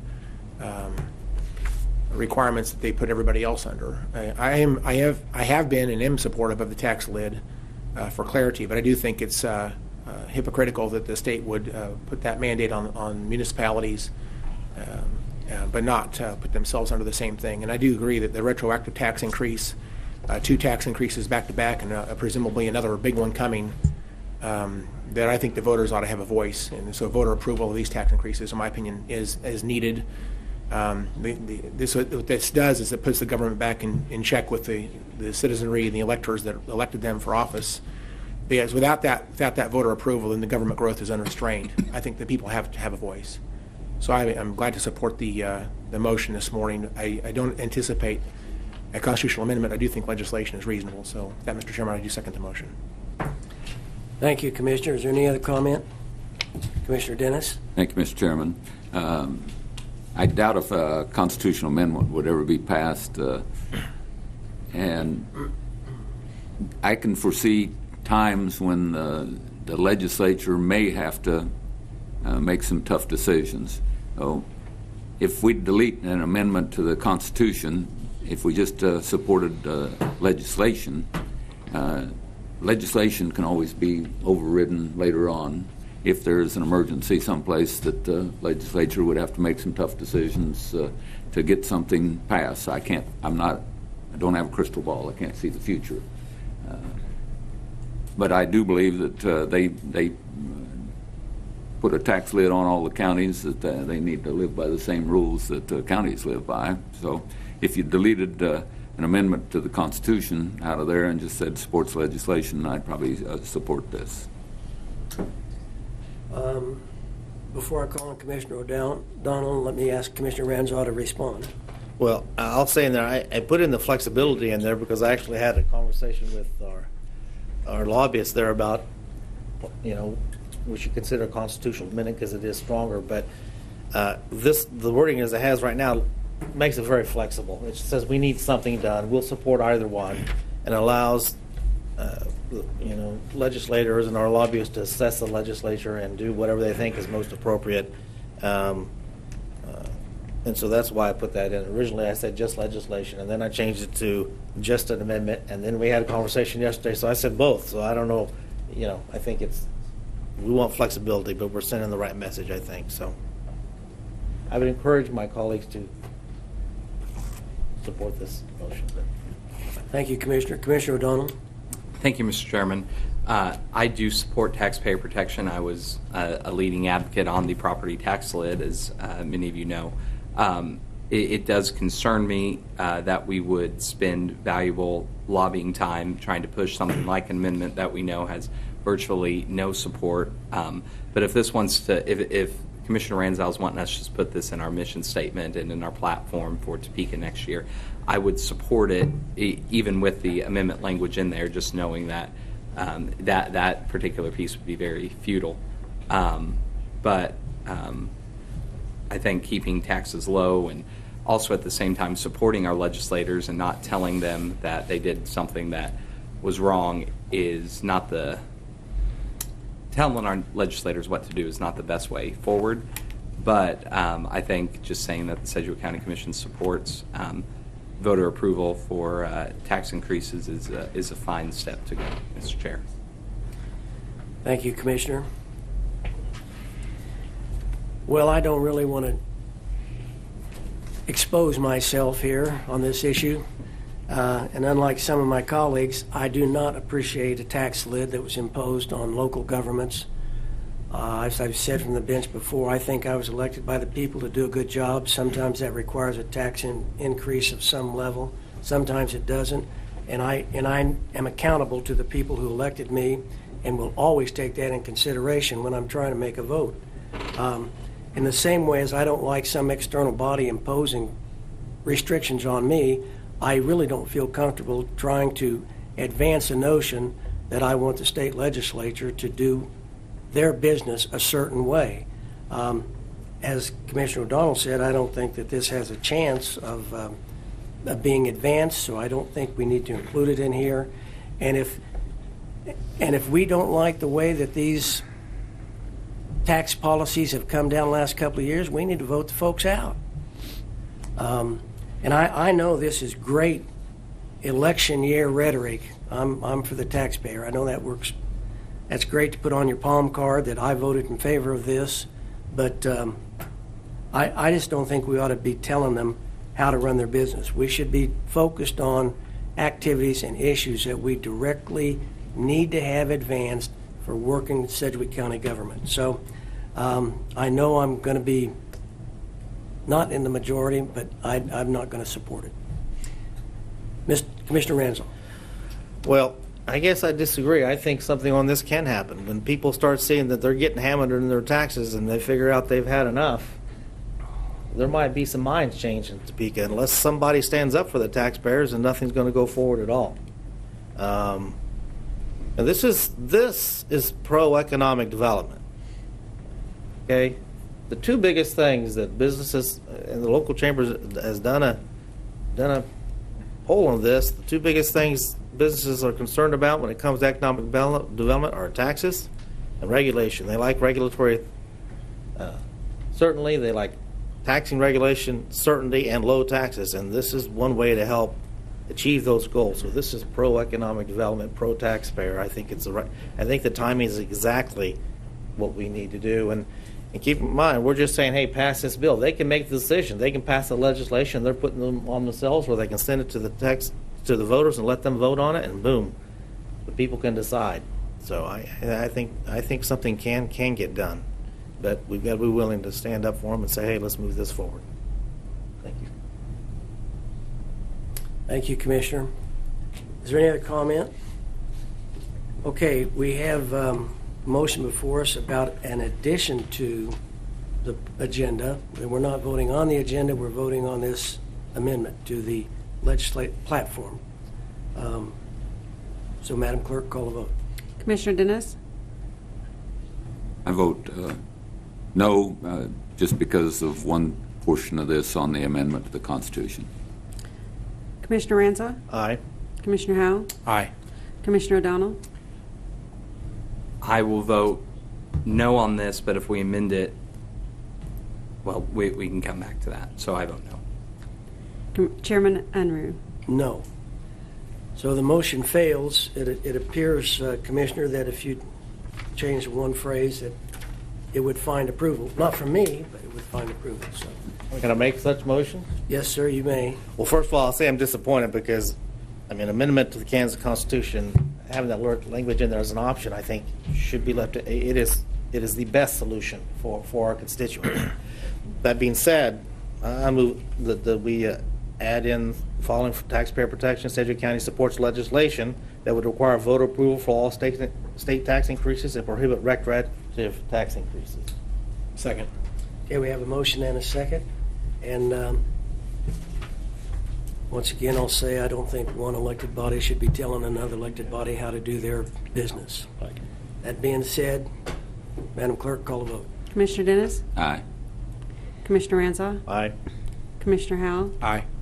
Commissioner O'Donnell? Aye. Chairman Unruh? No. Okay, that will be in addition to the platform that we're considering now. And Commissioners, are there any other comments or questions about this platform? I would say that this is much abbreviated from previous years. What we're going to ask our lobbyists, our governmental representatives to advance, and I'm very pleased about that. I think this is something that we can, it's more easy to explain. I think we can move forward on our prime issues. So, and I appreciate their coaching on getting us to this point. So, Commissioner Ranzo. Thank you, Mr. Chairman. I have some questions about the economic development. We've just seen this language for the first time right before the meeting. In the past, it had been talking about a a deal closing fund at the state level for mega deals. Can you tell me this mega deal fund, I mean, this definition, where did this definition, is there proposed legislation to do this? Where did this language come from? Language came last night. I was working with Deputy County Manager Stoles, and I'd probably defer to Tom at this point. So the language is originated with the Greater Wichita Partnership. It is not written in the legislation currently, but as we move forward, we felt it best to define, rather than some type of fund that did not have any definition, to create the concept of a mega fund, define it by numbers and quantitation, and push that forward. That is being discussed at all levels of government, state level, but it is not in any type of law or legislation yet. So that's my concern, is this term mega deal is something that we've made up, and it could, there's no official definition in statute yet. It's subject to the whims of the legislature. So how much money are we talking? So basically, we want the state to have millions of dollars up there that they can give away in cash to businesses. How much are we thinking? Do we have, I mean, 500,000, 5 million, 50 million, what? I don't know that we're thinking of a number. I think that what we're proposing in this legislative document is that it just at least be discussed and thought about. Yeah. We're competing with 49 other states, most of which have some type of mega deal, closing call, a number of names, but we're competing in a market that it's creating difficulty for the state of Kansas. It's difficult for us locally here to compete when you have other states with that kind of leverage. I understand the argument. The problem is research shows that this sort of thing only affects the actual placement of business about 10% of the time. Generally, what happens is businesses already know where they want to go and they get what money they can. I have a problem with this coming up for a variety of reasons. Having just millions of dollars, I'm thinking this is going to be tens of millions of dollars that's going to be proposed at the state level to be set aside. Just cash given away at a time when we're having difficulties at the state level. Like I said earlier, we have had two of the largest, greatest tax increases in the history of this state. And when businesses are pulled, the biggest things are regulation and taxes. Keeping taxes under control. Keeping regulation. Some of this other stuff has been added on to kind of flower this up, but this is really about having that fund of cash. I've called it a slush fund, and it's disturbing.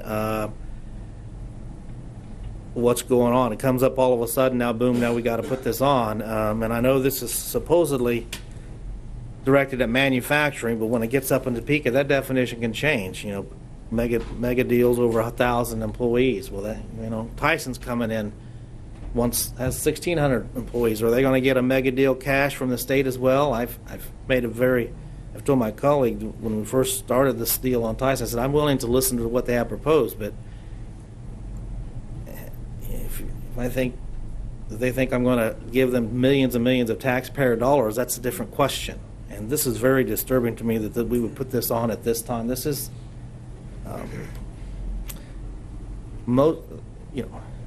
incentives or corporate welfare, whatever you call it, is not economic development.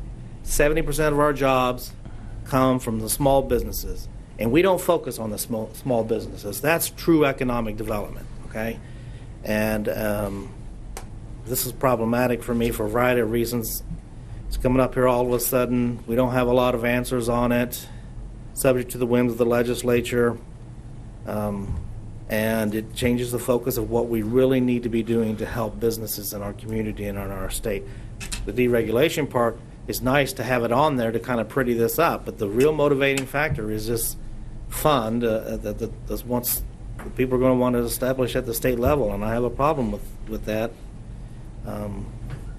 because I know,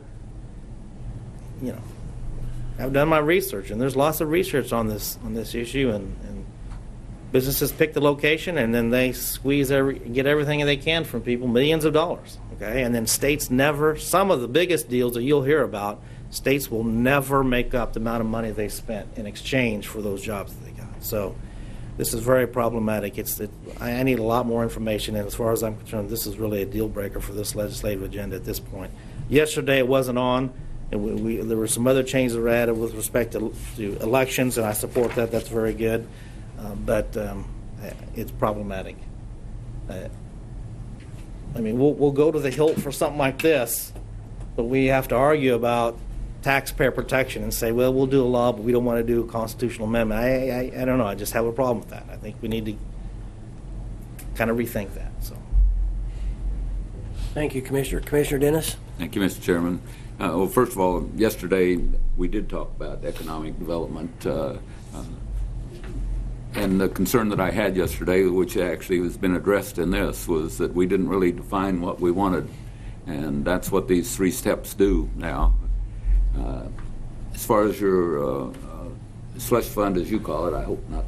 We don't have to call it that. But I would imagine at the state level that they would be looking at the same things we look at, and that's return on investment. So whatever that it takes to attract these businesses and communities, we need to look at the return on investment. Third point, a little over a year ago, Cargill decided to stay in the state of Kansas, in Wichita. And unfortunately, the county was not involved in that decision. The state and the city of Wichita was. I think it's important that the county is a partner in trying to make sure that we develop ways to enhance our economy. And so I definitely support this. I think that we've got to keep it general right now so that we can send it up to the legislature. They're going to work on whatever it takes to make this happen. But there's 49 other states, and just as was discussed before, that are trying to find these businesses that we're trying to find, and that will help find the right kind of jobs that we need here in Sedgwick County, and to improve our economy. So whatever we can do to make sure that we have our return on investment, and that's one of your concerns, I understand. You don't want it just a slush fund. I don't want a slush fund either. I don't really want to call it that. I'm not going to say that word again. But we need some incentives that are available, that can be addressed, that can be evaluated based on the return on investment, so that we can attract business. Thank you, Mr. Chairman. Thank you, Commissioner. Commissioner Ranswell. well, I appreciate the concerns and thoughts of my fellow commissioner there. I'll say a couple things. First of all, we have existing programs at the state level, some of which I don't like either, but they're, for example, the peak, my understanding is the vast majority of that's going up to northeast Kansas. We're not even using it here very much. But I'll say, you know, the fact that the county wasn't involved and Cargill still stayed, that demonstrates we didn't need to be involved. So had we been involved, we would have given them something money that didn't need to. They stayed anyway. And I think we need to understand that, you know, this is before your time. I was involved in one here. I went and toured a business, and we were told they had multiple places they could go. But when we went there, I had a fellow commissioner ask, well, what other places could you go? And they said, well, it really only made sense to bring it here to Wichita. All right? That's what they said when we got the tour. But they got the incentives anyway, under the guise of saying, well, we could go somewhere else. And I'm telling you, I've done the research. I know how this works. People say, oh, my gosh, we're going to leave. If you give us a bunch of money, we'll stay. So politicians panic. They do it. And like I say, I think your illustration of Cargill shows that, yeah, we didn't give them any money, but that means we didn't hurt our tax base. We have more money available to give for employee wages, provide services, all that sort of thing, and they stayed here anyway. So, and then you have the problem in our area, what I call frequent flyers. You have some local businesses that get this over, and it's, you know, it's nice to talk about bringing businesses in, but we have local businesses that get it over and over and over and over again. And this idea of incentives it creates a toxic environment, I'm telling you, here in local politics, to the point that sometimes that's all elections really behind the scenes are about, is whether or not you're going to support incentives. You'll get money from a certain group of people. If you don't, then you won't. They'll come after you, and that's what happens here at the city and the county, and we all know it does. And that encourages elected officials to act a certain way, to think it's okay to do special deals for certain people. And over time, it happens at every level of government. It happens here too, and that's what happens when sometimes elected officials they get used to that. That's how we do things around here, and then sometimes you step over that line. And like I say, it creates a toxic effect, and it takes us away, our eye off the ball of things that matter. I've been trying to get an issue done for a local business that's having a regulatory issue and a permitting fee cost, a small business. He doesn't have millions of dollars, and he's had to shut down some stuff, and he can't get it done. So we need to focus on policies that work for everybody and that can avoid some of the problems that we encounter with incentives. We had a local business here that expanded their business, Coke Industries. As far as I know, they're paying their taxes on the new thing. They rerouted the road, and they even paid for it. They set the example of how to do things here in our community, and I think that's the sort of model we would need to chase after and encourage other businesses to represent or to support as we move forward. So, thank you. Thank you, Commissioner. Because I know you're passionate about this issue, I'm not going to be offended by the implications that all local politicians are somehow on the take. I did not make that implication. Well, that seemed that way to me, that politicians get money and they do things, and so I'm not going to be offended. I'm just going to say that whole conversation needs to be Are you saying that doesn't happen at any level of government? I'm saying that we're talking about Sedgwick County government and the bench here and current and past commissioners, and to my knowledge in 15 years I haven't had a single commissioner take a payoff or promise something in exchange for a campaign contribution. I don't know of a single one. So I'm not saying that, but I'm saying the emphasis we put on corporate welfare incentives in this community does have an effect on elections and who gets supported financially in these elections. And there's an expected response when you get into office. You and I, everyone up here knows that. Well, I don't think everyone knows it in the inference that you're putting on it. So we just have disagreement on that, I guess. Commissioners, any other conversation about the legislative platform? Seeing none, what's the will of the board? Move to adopt the legislative platform with the amendment. Second. Thank you. Is there any discussion? Seeing none, Madam Clerk, call the vote. Commissioner Dennis? Aye. Commissioner Ranza? No. Commissioner Howell? Aye. Commissioner O'Donnell? Aye. Chairman Unruh. Aye. Well, thank you.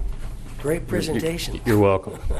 You needed a whistle and a striped shirt to help us figure this out, but thank you anyway. All right, we need to go to the next item, please. Item H, a resolution for the sale of certain real property owned by Sedgwick County, Kansas.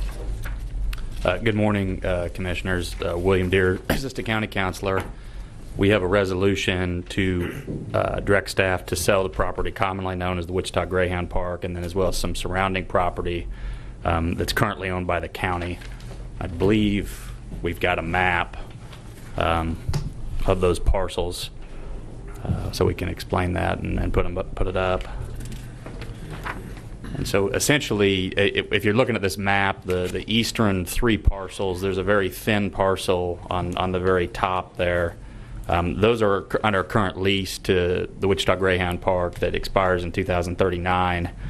And then the two western parcels, which are closer to Interstate 135, we just own those outright. There's no lease on those two parcels of property. And so what this resolution would call for is simply selling all 5 of these parcels through a public sale and directing our staff to do that. There's not really any specifics at this time in terms of how that would be done or anything of that nature. So I'd stand for any questions. If we were to approve this, that doesn't mean that details are yet to be worked out as what a minimum price might be and how we might dispose of it, all that. We're just saying we are willing to consider the sale of it. That's correct. All right.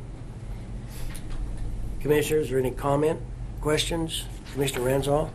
So, all right, so we don't know what the minimum price was. We've had this appraised, correct? Right. And how much is it worth? The appraisal for all 5 parcels with the lease in place is a little over $2 million, about $2,052,489 to be exact. The tax appraisal is about $1.2 million. Okay. Now, we've got,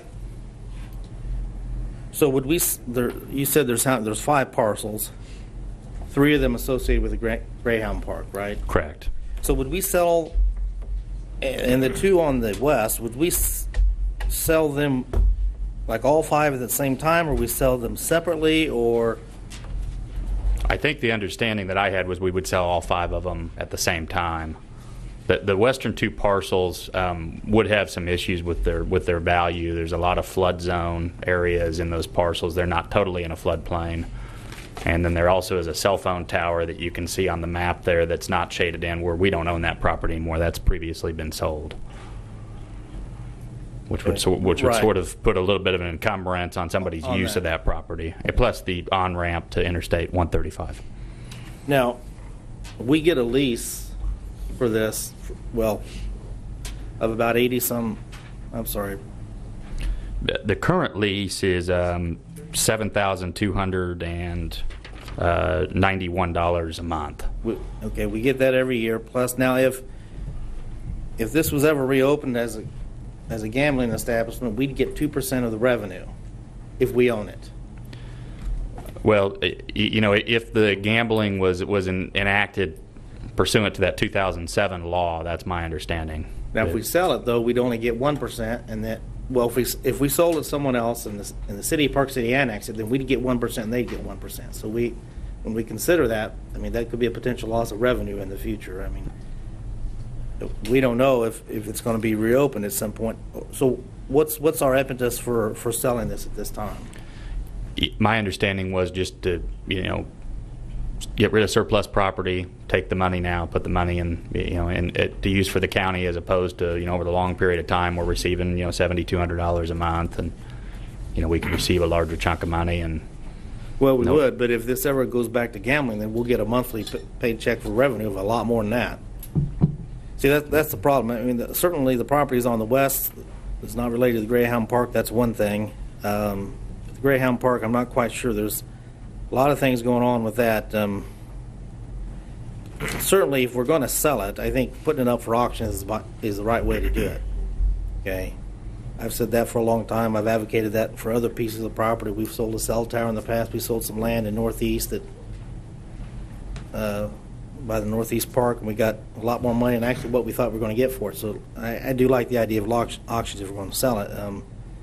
I think, but I don't know. I have some concerns about whether it's in our financial interest. I have some concerns about the timing. I think in the matter of transparency, it's important for the public to know there's been a lot of going on behind the scenes with respect to Greyhound Park over this last year. I know that Phil Ruffin has wanted to buy this land for quite a while, and the desire for the commission to sell it really wasn't there. It is this year, evidently, to try and sell it. Earlier this year, he offered us $1.2 million. We countered with $1.35 million. We almost got to the point, I think, selling it to him for $1.35, a hand-picked buyer who happens to be a billionaire, even though it's appraised for $2 to $2.9, and that was problematic for me. I didn't support that. So then at some point we're going to put it back up for auction, I think, back in October, and it was going to be on the agenda. But then it was taken off suddenly because of a possibility of a land swap came up to swap it for a Murphin building downtown and make the Murphin building a new admin building. But the problem was that all these things going on weren't generated by staff. It was commission driven. I didn't support that. I'm not sure.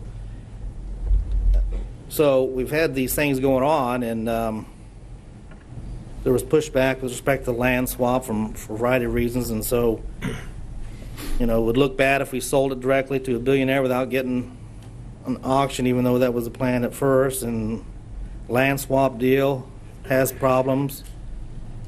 We've now gotten to the point that staff has taken over the administration building, which is a good thing, but there's just been enough things going on behind the scenes that make me uncomfortable with the timing of this at this point, to be honest.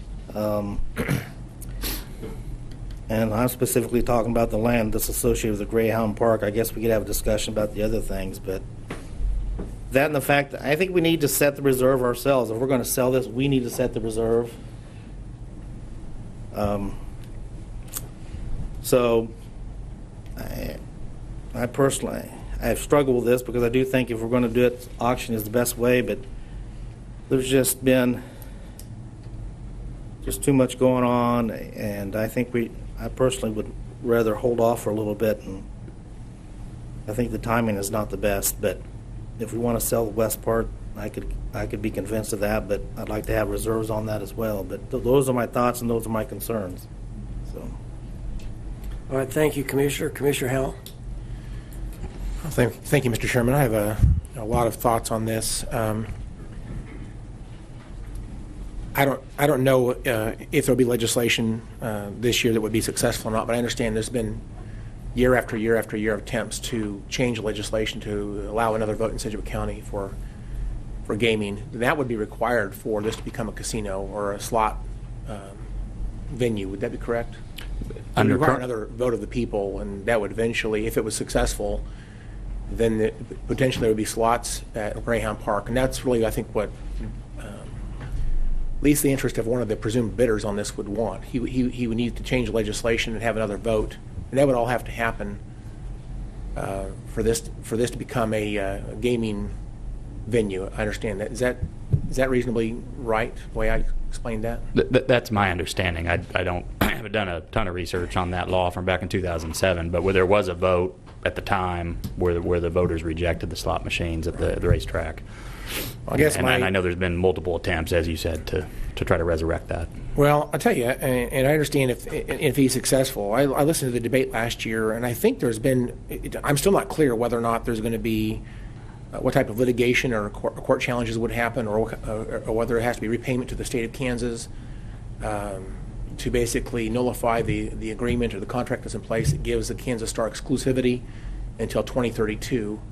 And I think that's apparently a major part of this debate. And as time goes on, that maybe that's a declining value. I'm not really sure exactly how that works, but I understand that there's been some people who say there's going to be large sums of money paid back to the state. Should say the state has to pay that back. Excuse me. The state has to pay that back to the Kansas Star because they paid money for an exclusive right to run gaming in the South Central Quadrant. So again, I really don't know the aspect of that. I would just say this. I don't think this is about gaming so much. People might know me and say, well, you've been opponents of casinos for a long time, and that's true. I don't think this is about gambling so much as it's about where gambling happens. I think Sedgwick County spends a lot of dollars in the Kansas Star Casino right across the county line, and we get 1% of the revenue because of the way the law is set up. And I have to agree with the previous speaker here. If there was gambling that happened in Sedgwick County, it would require a lot of things. It would require legislation to pass, another vote of the people. Those are questionable whether or not that's even doable. I don't know if the lobbyists that are trying to push that idea forward, they've tried years and years and years in a row and have been unsuccessful. And there's a saying in the legislature, if at first you don't succeed, you try again, and eventually you're successful to some degree. And perhaps that's the method here. I don't know, but I can imagine if there was success by them, they would probably pay whatever's required to purchase this. I understand there's some interest that they would delay this until after the legislative session. I guess the thought there would be that if they're successful in changing the law, then they're interested in moving forward. Potentially, it would probably become a higher bidder. And if the legislation doesn't get changed, or they're not successful in changing the law, then maybe it's not worth as much money to them. So there is that aspect of this.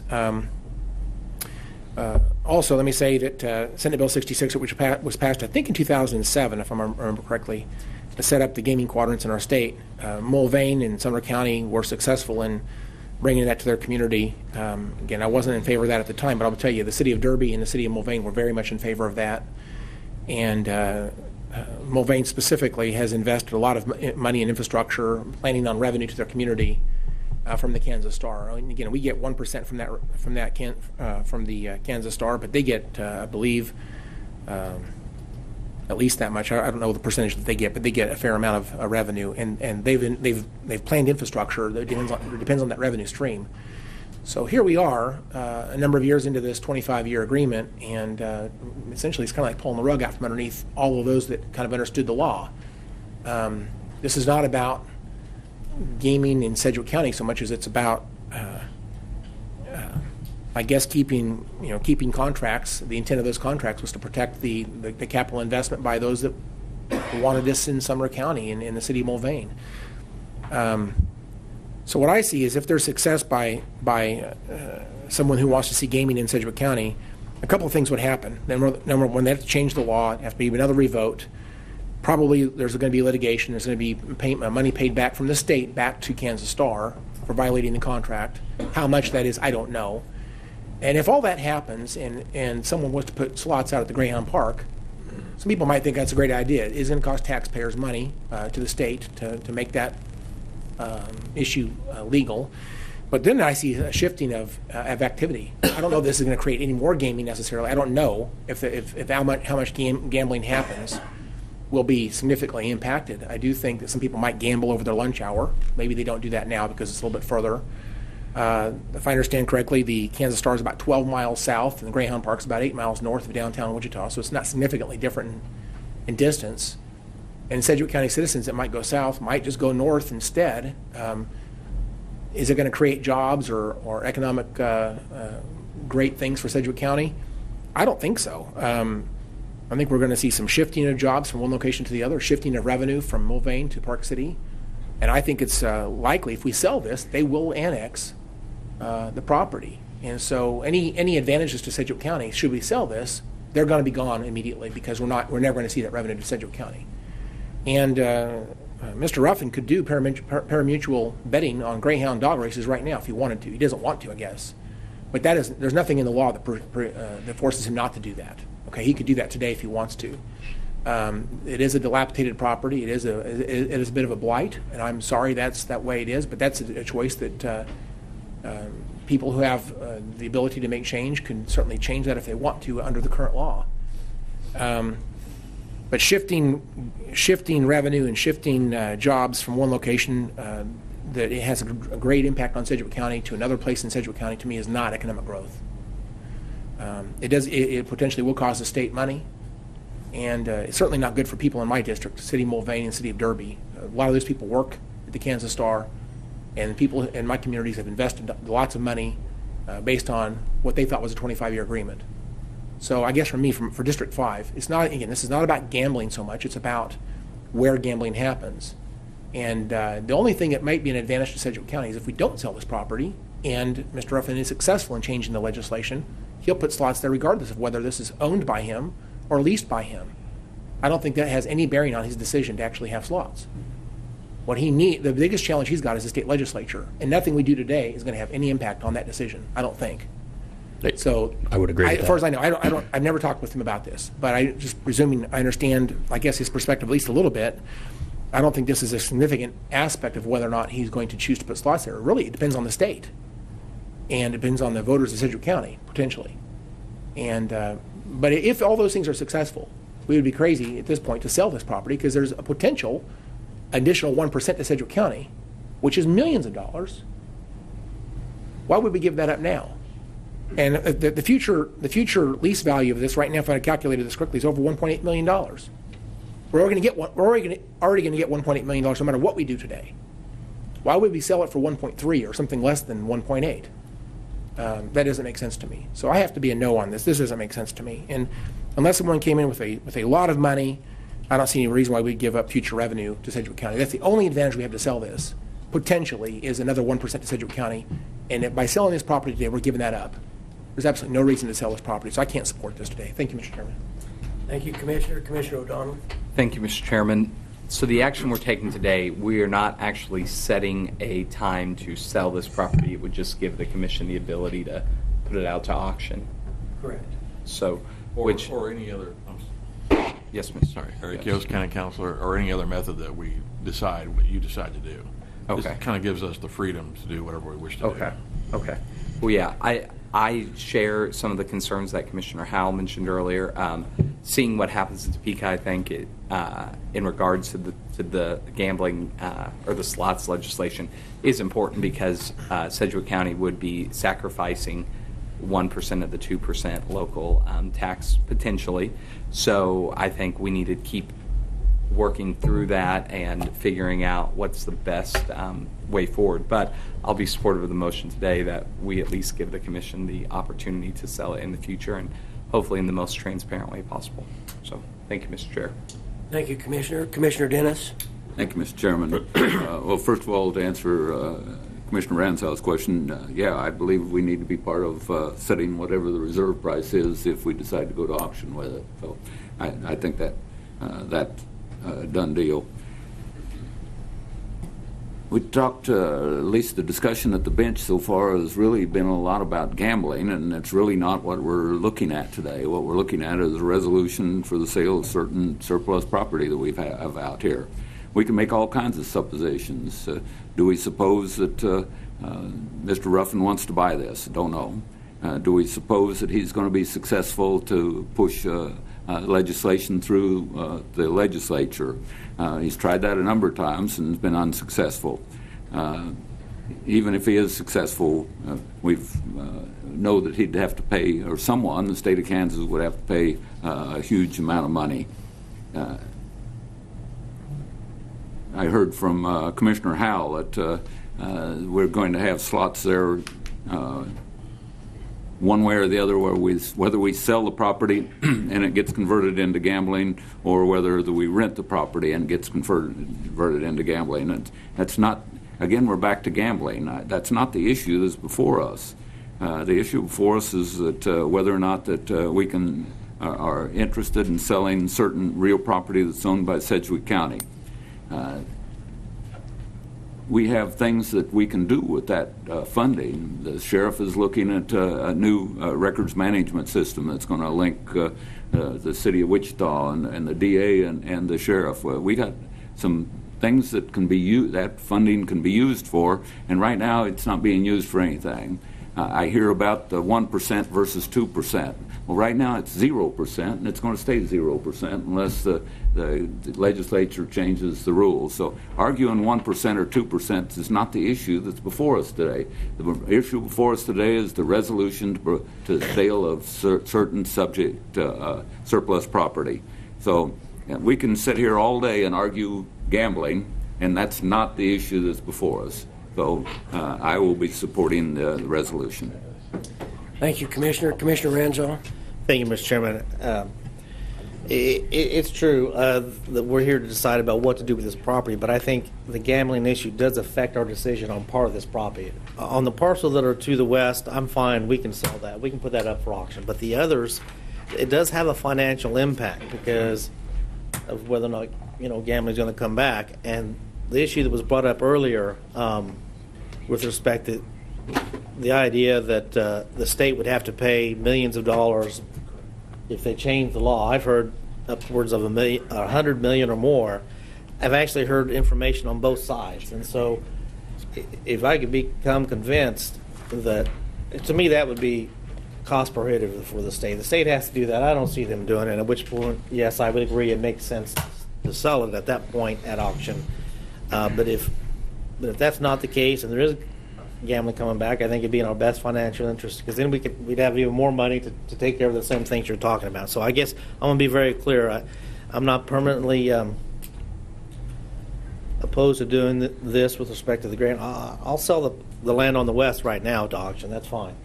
But with respect to the Greyhound Park, I need two things. I need a cooling off period with respect to, we need to distance ourselves from some of these things that have also already been proposed behind the scenes that I think are problematic. We need to distance ourselves, and I need to have some additional conversation with staff to come to the conclusion or decide whether or not it's in our best long-term financial interests to sell this, and then part of that is related to the gambling issue with respect to the amount of money the state would have to pay. So there's some continued issues that I have going forward. I'm not totally opposed to this forever, but for this resolution the way it is right now, I'll oppose it today. But those are my caveats, and I look forward to continuing to work with my colleagues as we move forward on this. Thank you, Commissioner. Let me call on the County Councilor. I think he wants to make a comment. I just wanted to clarify the record and tell you that I was in error a few minutes ago. We do have the right to adopt a resolution to make sale in any manner that we deem appropriate, but we opted after talking with the commissioners to limit it to auction. So I'm sorry. I think Commissioner O'Donnell was correct. This particular resolution only permits an auction. It doesn't allow private negotiations or anything other, or a swap or anything else. But still no time frame. There's still no time frame, no method. It could be done any time or no time. So. Yep. All right. Thank you, Mr. Counselor. Commissioner Howell. Thank you, Mr. Chairman. Once again, let me reiterate my point with numbers. We get 1% from the Kansas Star Casino. In July, we received $154,457. In August, we received $142,601. And in September, we received $148,245. If you take an average of those numbers and multiply that times 14 years ahead until 2032, through 2032, that's over $25 million in revenue. That's 1%. If there was gambling shifted to Sedgwick County, it's going to be much more than that. It could be as high as potentially double that. If it's 2%, because we own the facility, if we sell this today, I should say move towards selling this today, and say we give up we would get $1.8 million in lease payments regardless. But let's say we sell it for $3 or $4 million, which I would be surprised if it went that high. We would have a windfall of a few extra $1 million. We'd have it today rather than having to wait 14 years to get those dollars, or I should say till 2039 to get those dollars. In fact, I think I may have miscalculated my number now that I'm thinking about it. Still 2039 is when this lease is supposed to happen. But having said that, why would we give up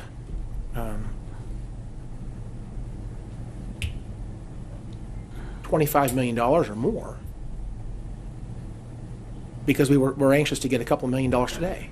To me, that doesn't make sense. So when a commissioner said that we're getting 0% today, that's not true. The gambling is already happening in our community, and we get 1% of the revenue. And that is about $25 million till 2030, through 2032. That's where we're at currently. That's status quo. Making changes to this potentially could be a benefit to Sedgwick County only if we retain the property. Selling the property, there is going to be no benefit to Sedgwick County. We might see some detrimental impact on gambling shifting into Sedgwick County. Societal, socioeconomic impacts. I've heard about someone at a car dealership said that their employees would go to the casino at Greyhound Park and gamble over lunch and lose their toolbox. They'd have to get fired. I don't know if that's even true, but that's the kind of thing that might happen if it's close. It's not really the concern today. The concern is about whether we should sell the property, if that's smart or not. Again, I said already, this is not about gambling. I agree with the previous speaker, but there is a financial aspect to this that ought to be considered. We're putting the state at risk, potentially having to pay back the Kansas Star millions of dollars. And I think that's a real issue.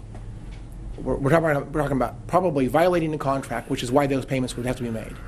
Lots of litigation, lots of expensive lawyers in court hammering this out. The state's going to be at risk. And then we, at the end of the day, should all that work out, which I think there's a lot of gates that has to happen. But right now, status quo is we get $25 million. And if we own the property, it's much better for Sedgwick County to own it than it is to sell it today. So I stand on my comments. Thank you, Mr. Chairman. Thank you, Commissioner. Do we have a motion? Chairman, no, we do not. Thank you. I think everyone's made comments. I would just be rehashing a lot of what's been said. I just think that the value to perhaps move ahead with this sale is that we can reallocate our financial resources into assets that are more usable for us today, and it's a better way to manage money, better way to manage resources, rather than rolling the dice thinking that you might get gambling. So I'm going to be supportive of this. But commissioners, what's the will of the board?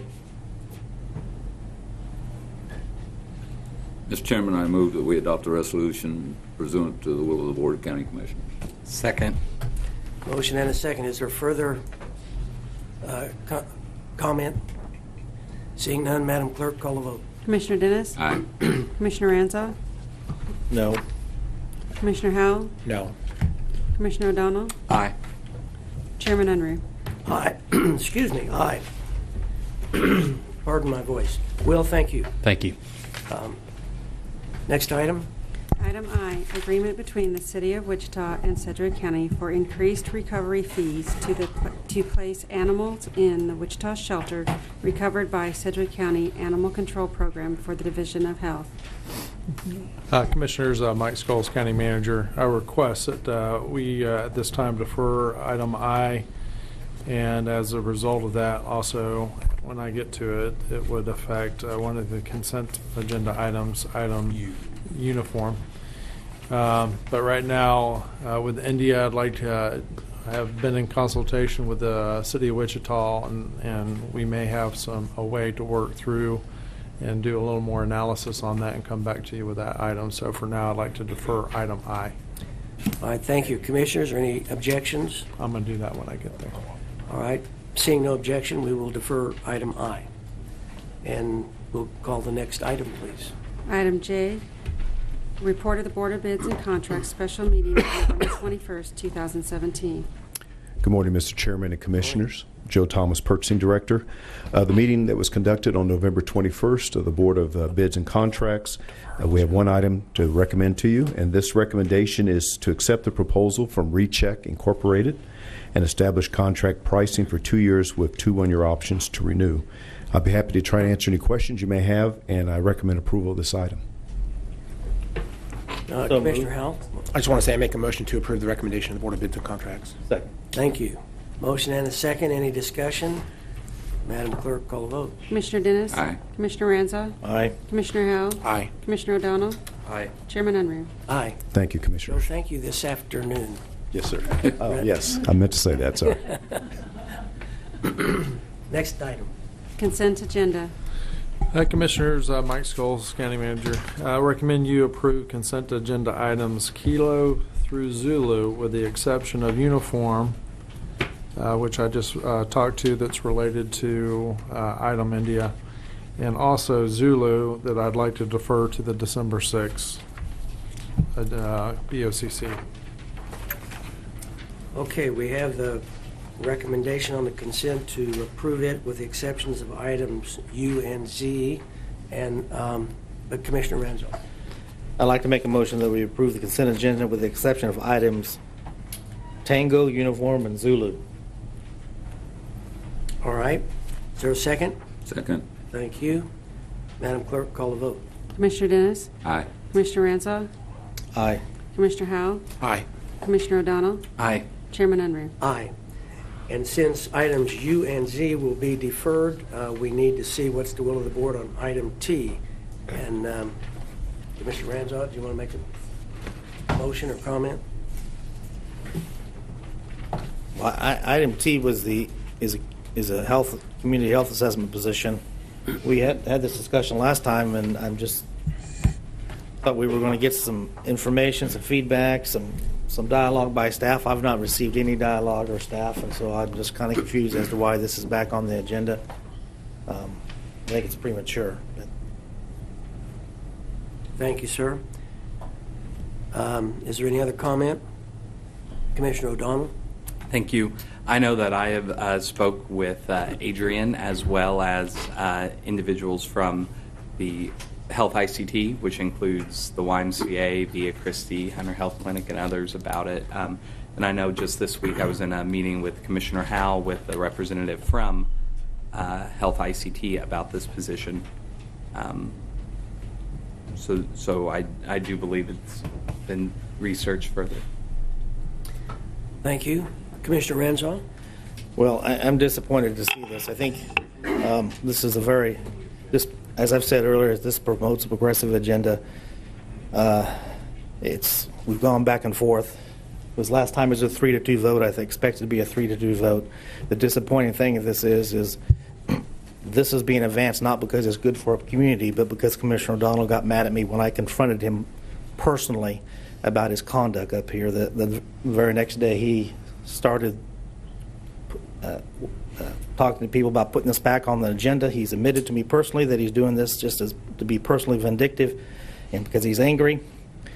I don't care what party you belong to, but advancing public policy for those reasons are not appropriate, particularly when you call yourself a conservative and you believe in limited government. I've done a lot of research on this. I think Commissioner Howell's suggestions with respect to the data book were very good and spot on. He's done some research. He's taken some time to actually do some research as well. He's not making his decision out of anger or pettiness. But that's where we're at today. And that's not good government. And I will stand up to that every chance I can. I respect Commissioner Unruh, Commissioner Dennis, who differ with me on principle and on the item itself. They just have a difference of opinion, and I can respect that. I've shared my concerns with them back and forth and tried to convince them one way or another, and that's what our republic is about. We have honest, vigorous debate, and sometimes we agree and sometimes we don't. But why we vote matters. Why we do the things here matters to me. And this is a very disappointing and sad day for this commission for the reasons I previously stated. Thank you.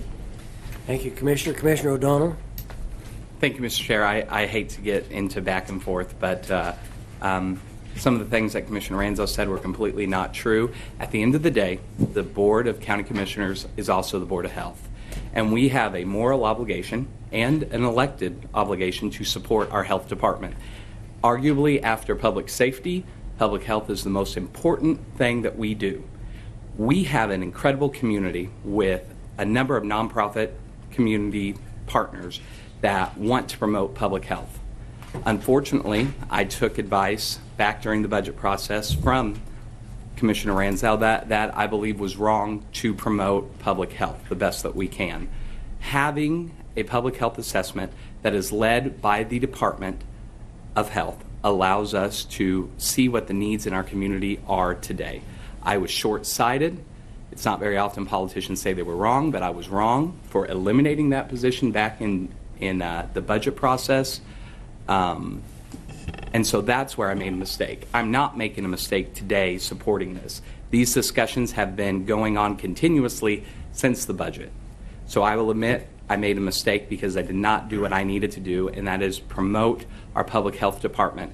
I believe it's a moral obligation I have. It is a Christian obligation I have. I have full faith in this process. I have extreme faith in the capability of Adrian to do this.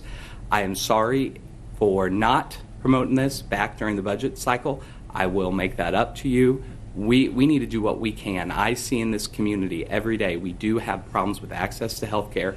We have great dedicated civil servants that are trying to do their best every day to keep our community as healthy as possible, and it's our position as the board to promote that.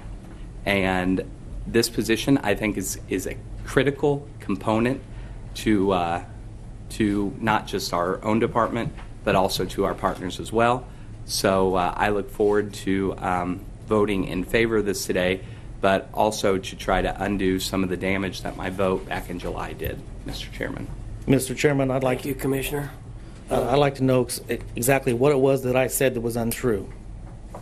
Did you not stand in my office and tell me that, yes, you're doing this because you're mad at me? Did you not tell me that? You didn't tell me that. Mr. Chairman. Answer the question. You've said that I'm not telling the truth. Now answer the question. Commissioner, I think that I need to somehow call this part of the discussion out of order, and let's move on and talk about Mr. Chairman, he has implied that I'm lying, and I want him to answer the question.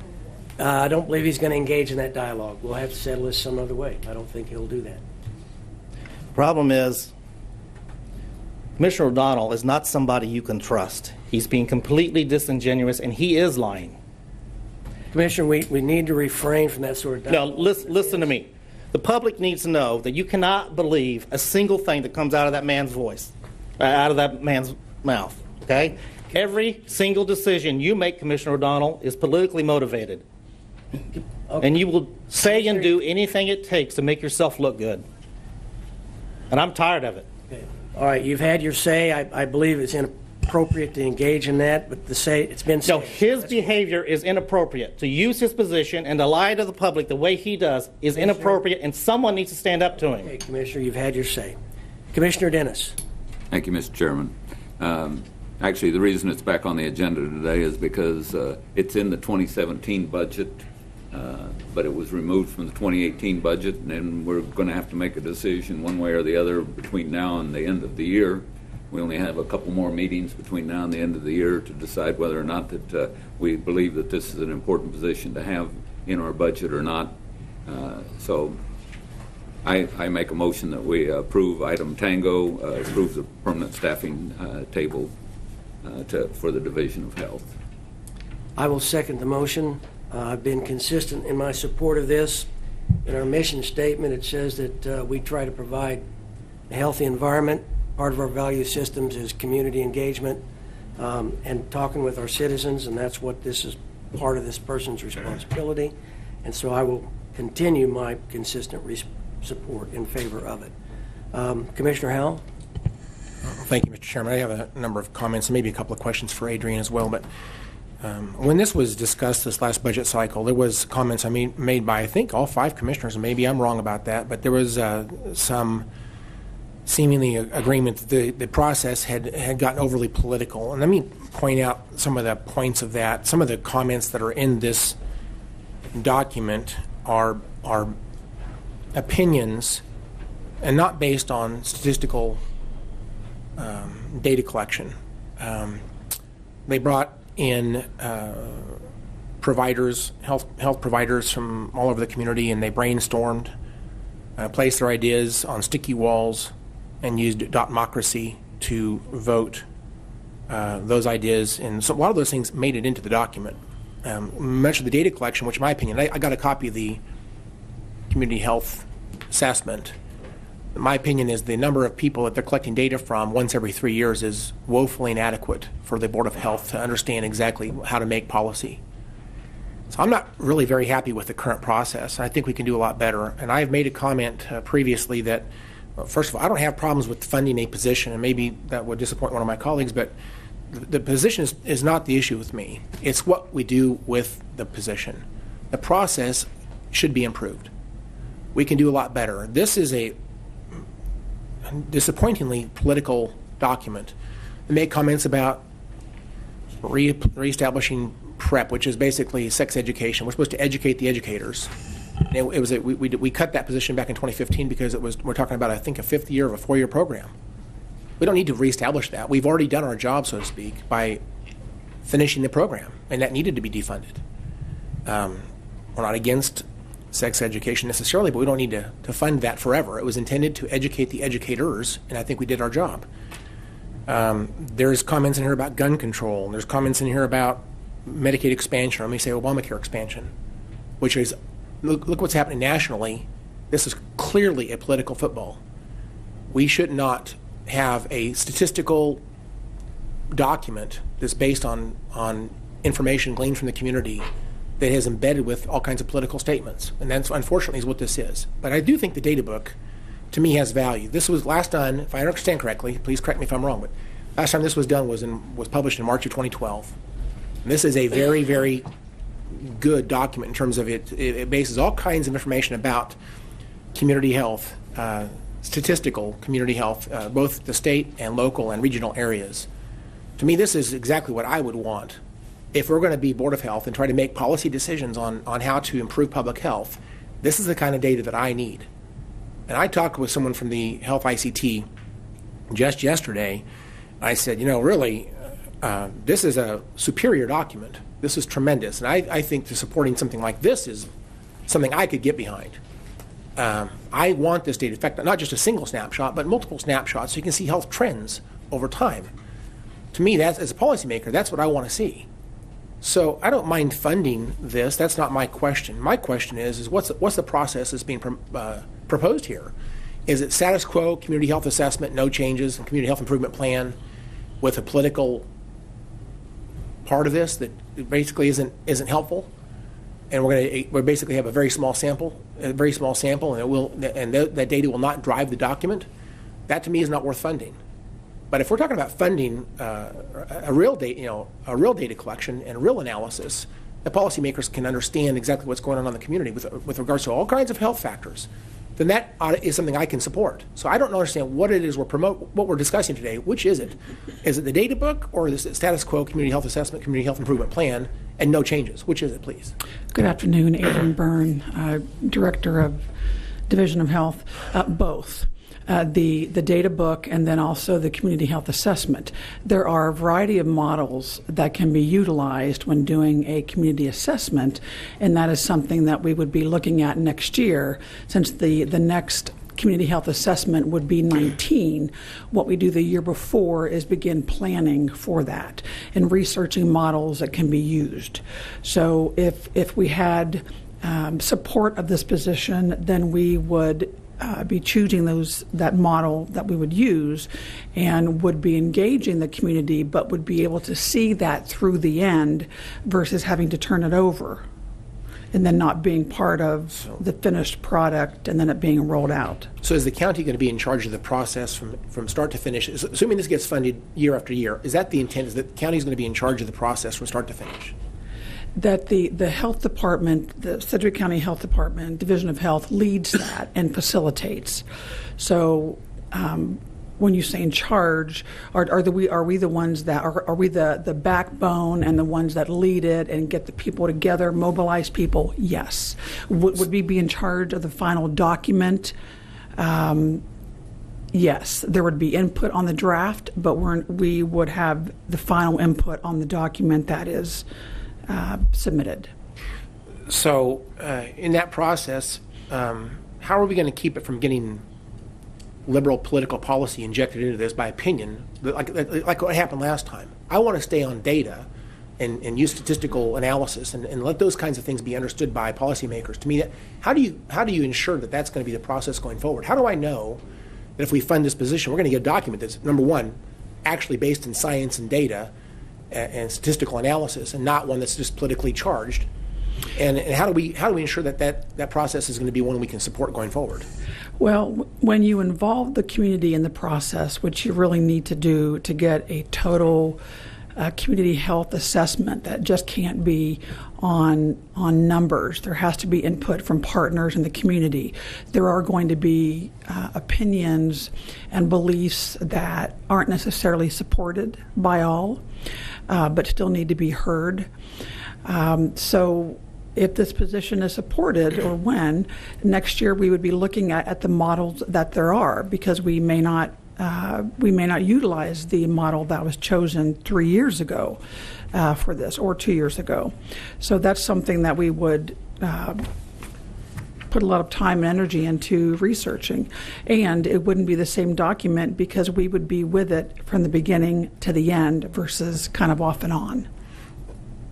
Okay, so if someone brings an opinion with them that's not cited or backed up with data, it should be rejected. But we don't need opinion in this document. What we need is backed up data that is based on statistical and data gathering that we, and by the way, the health assessment, again, I don't remember the exact numbers, and maybe you know, I apologize for not knowing, but it was only a couple hundred, maybe 200 or 300 people who actually had data collected on them, and this is once every 3 years. Now, there's some data that feeds into this from other agencies across the state, maybe state and other regional data sources perhaps. But in terms of our local effort, it was only a few hundred at the most people that actually had data collected on them for over 500,000 people in our county. That doesn't seem to be adequate, especially for a 3-year process. To me, that's just it's woefully inadequate. I just think that for as much money as this costs, we ought to have better data than that, and it ought to be our product at the end of the day ought to be based on actual data that we collected and understand exactly what's happening in our community.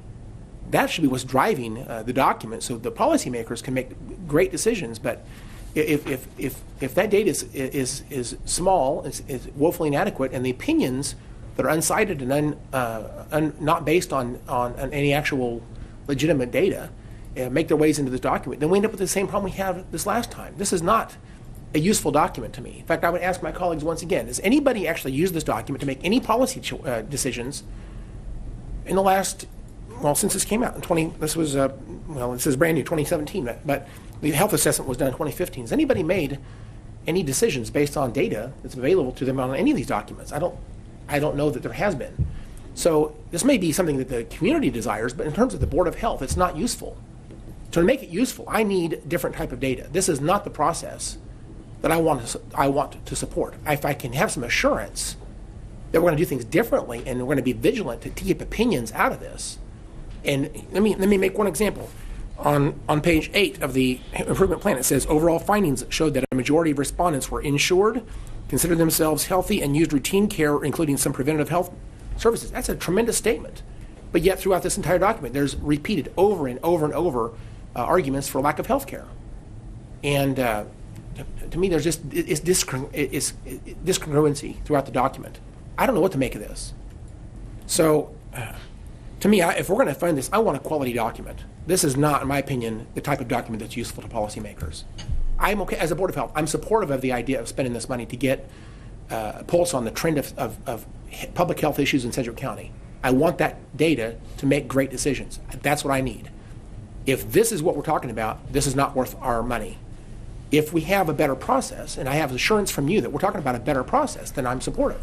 So I just need to know from you, where are we on this?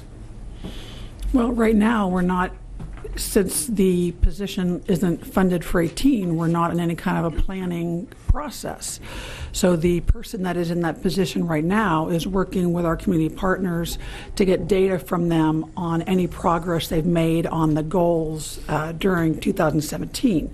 But as far as any involvement in the CHIP, or the community health assessment, that wouldn't start until 18 when we begin looking at the various models that can be used for doing a community health assessment. And there aren't any opinions in there that are just lone opinions. When the community was gathered in various ways and they looked at patterns from commonalities that partners and community members were commenting on. So it's just not one stray opinion that would get in there. It's part of mobilizing everyone and hearing where they're coming from as well. But yes, it would be a different document if we're able to be in from beginning to end. To respect to the last comment you just made, again, the people in the health community that provide these services, they interact with each other, and I have no doubt they share a lot of opinions. So just the fact that we've got multiple people providing the same opinion to me does not give it more weight necessarily. What we need is data, or I should say opinions that are based on something that's substantial that gives them a source for their opinion. In other words, if they're going to have an opinion, they ought to say, here's the data that backs up why I say what I say.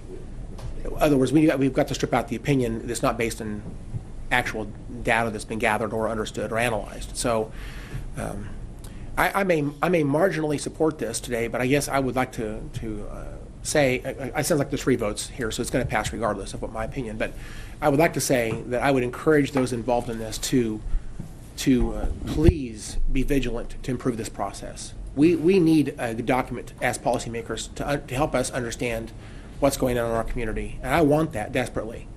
With respect to infant mortality, I've made comments year after year after year on basically an effort that's again woefully inadequate, that's not effective in moving the needle on infant mortality. I care deeply about that topic, but I'm not getting an audience that even hears what I'm saying. So, if we're going to be policymakers and actually drive things that improve public health, then I need someone to actually, hopefully, they'll hear what I'm saying and they'll improve this process so we have a document that's usable going forward. So that's all my comments. Thank you, Mr. Chairman. Thank you. Mr. Dennis, Commissioner Dennis has one comment quickly before I call on the manager. Thank you, Mr. Chairman. Let me give the Cliff Notes version of what Commissioner Howell just said. It's going on 1 o'clock in the afternoon, so I'll be brief. We've been discussing this for some time. We are the Board of Health. The Health Department is the one that's going to be in charge of getting this document going. The Health Department works for the manager. The manager works for us. In the end, we need something that meets the needs of the Board of Health, and we're the Board of Health. We're also the county commissioners. I definitely support this. I know that Commissioner Howell said a lot of words, but bottom line is I think he's saying the same thing I am, that we want something that we can use to make decisions on as the Board of Health and as the county commissioners, and I think that we've got the chain of command to make that happen. Thank you. Thank you, Commissioner. Mr. Manager? Commissioners, from my vantage point, if you approve this, I would insist that we would put the Assistant County Manager for Public Services, Tim Kaufman, on that CHIP planning board to give the appropriate direction as a representative of me and the Board of County Commissioners' desire, and make sure that our particular position is well known to that board.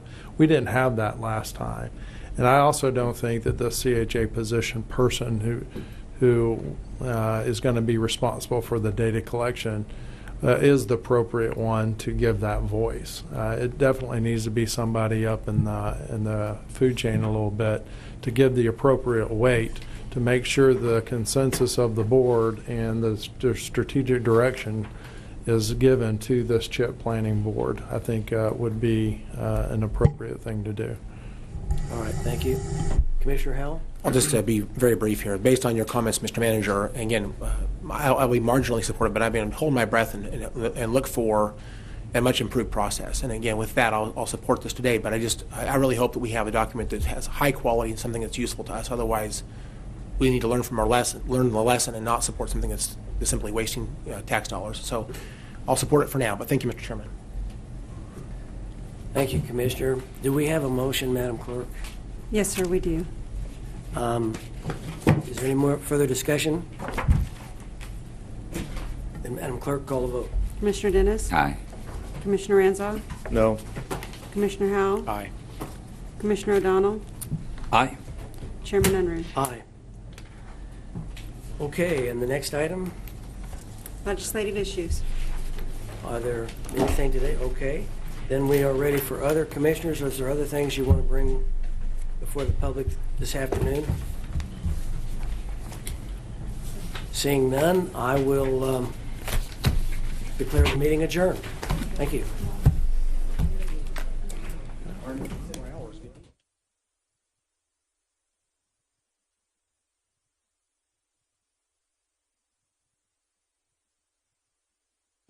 Production and broadcast costs for Sedgwick County Commission meetings have been underwritten by Sedgwick County.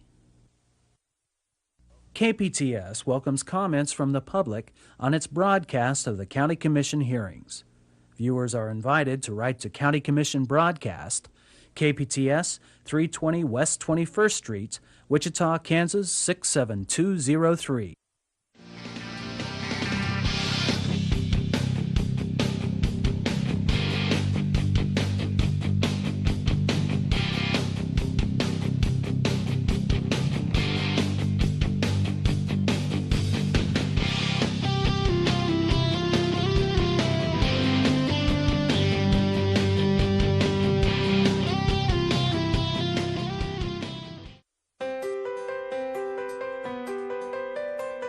You're watching KPTS, Hutchinson, Wichita, public television for South Central Kansas. We now join our regularly scheduled program, already in progress. Helpful bonus content from Kristen.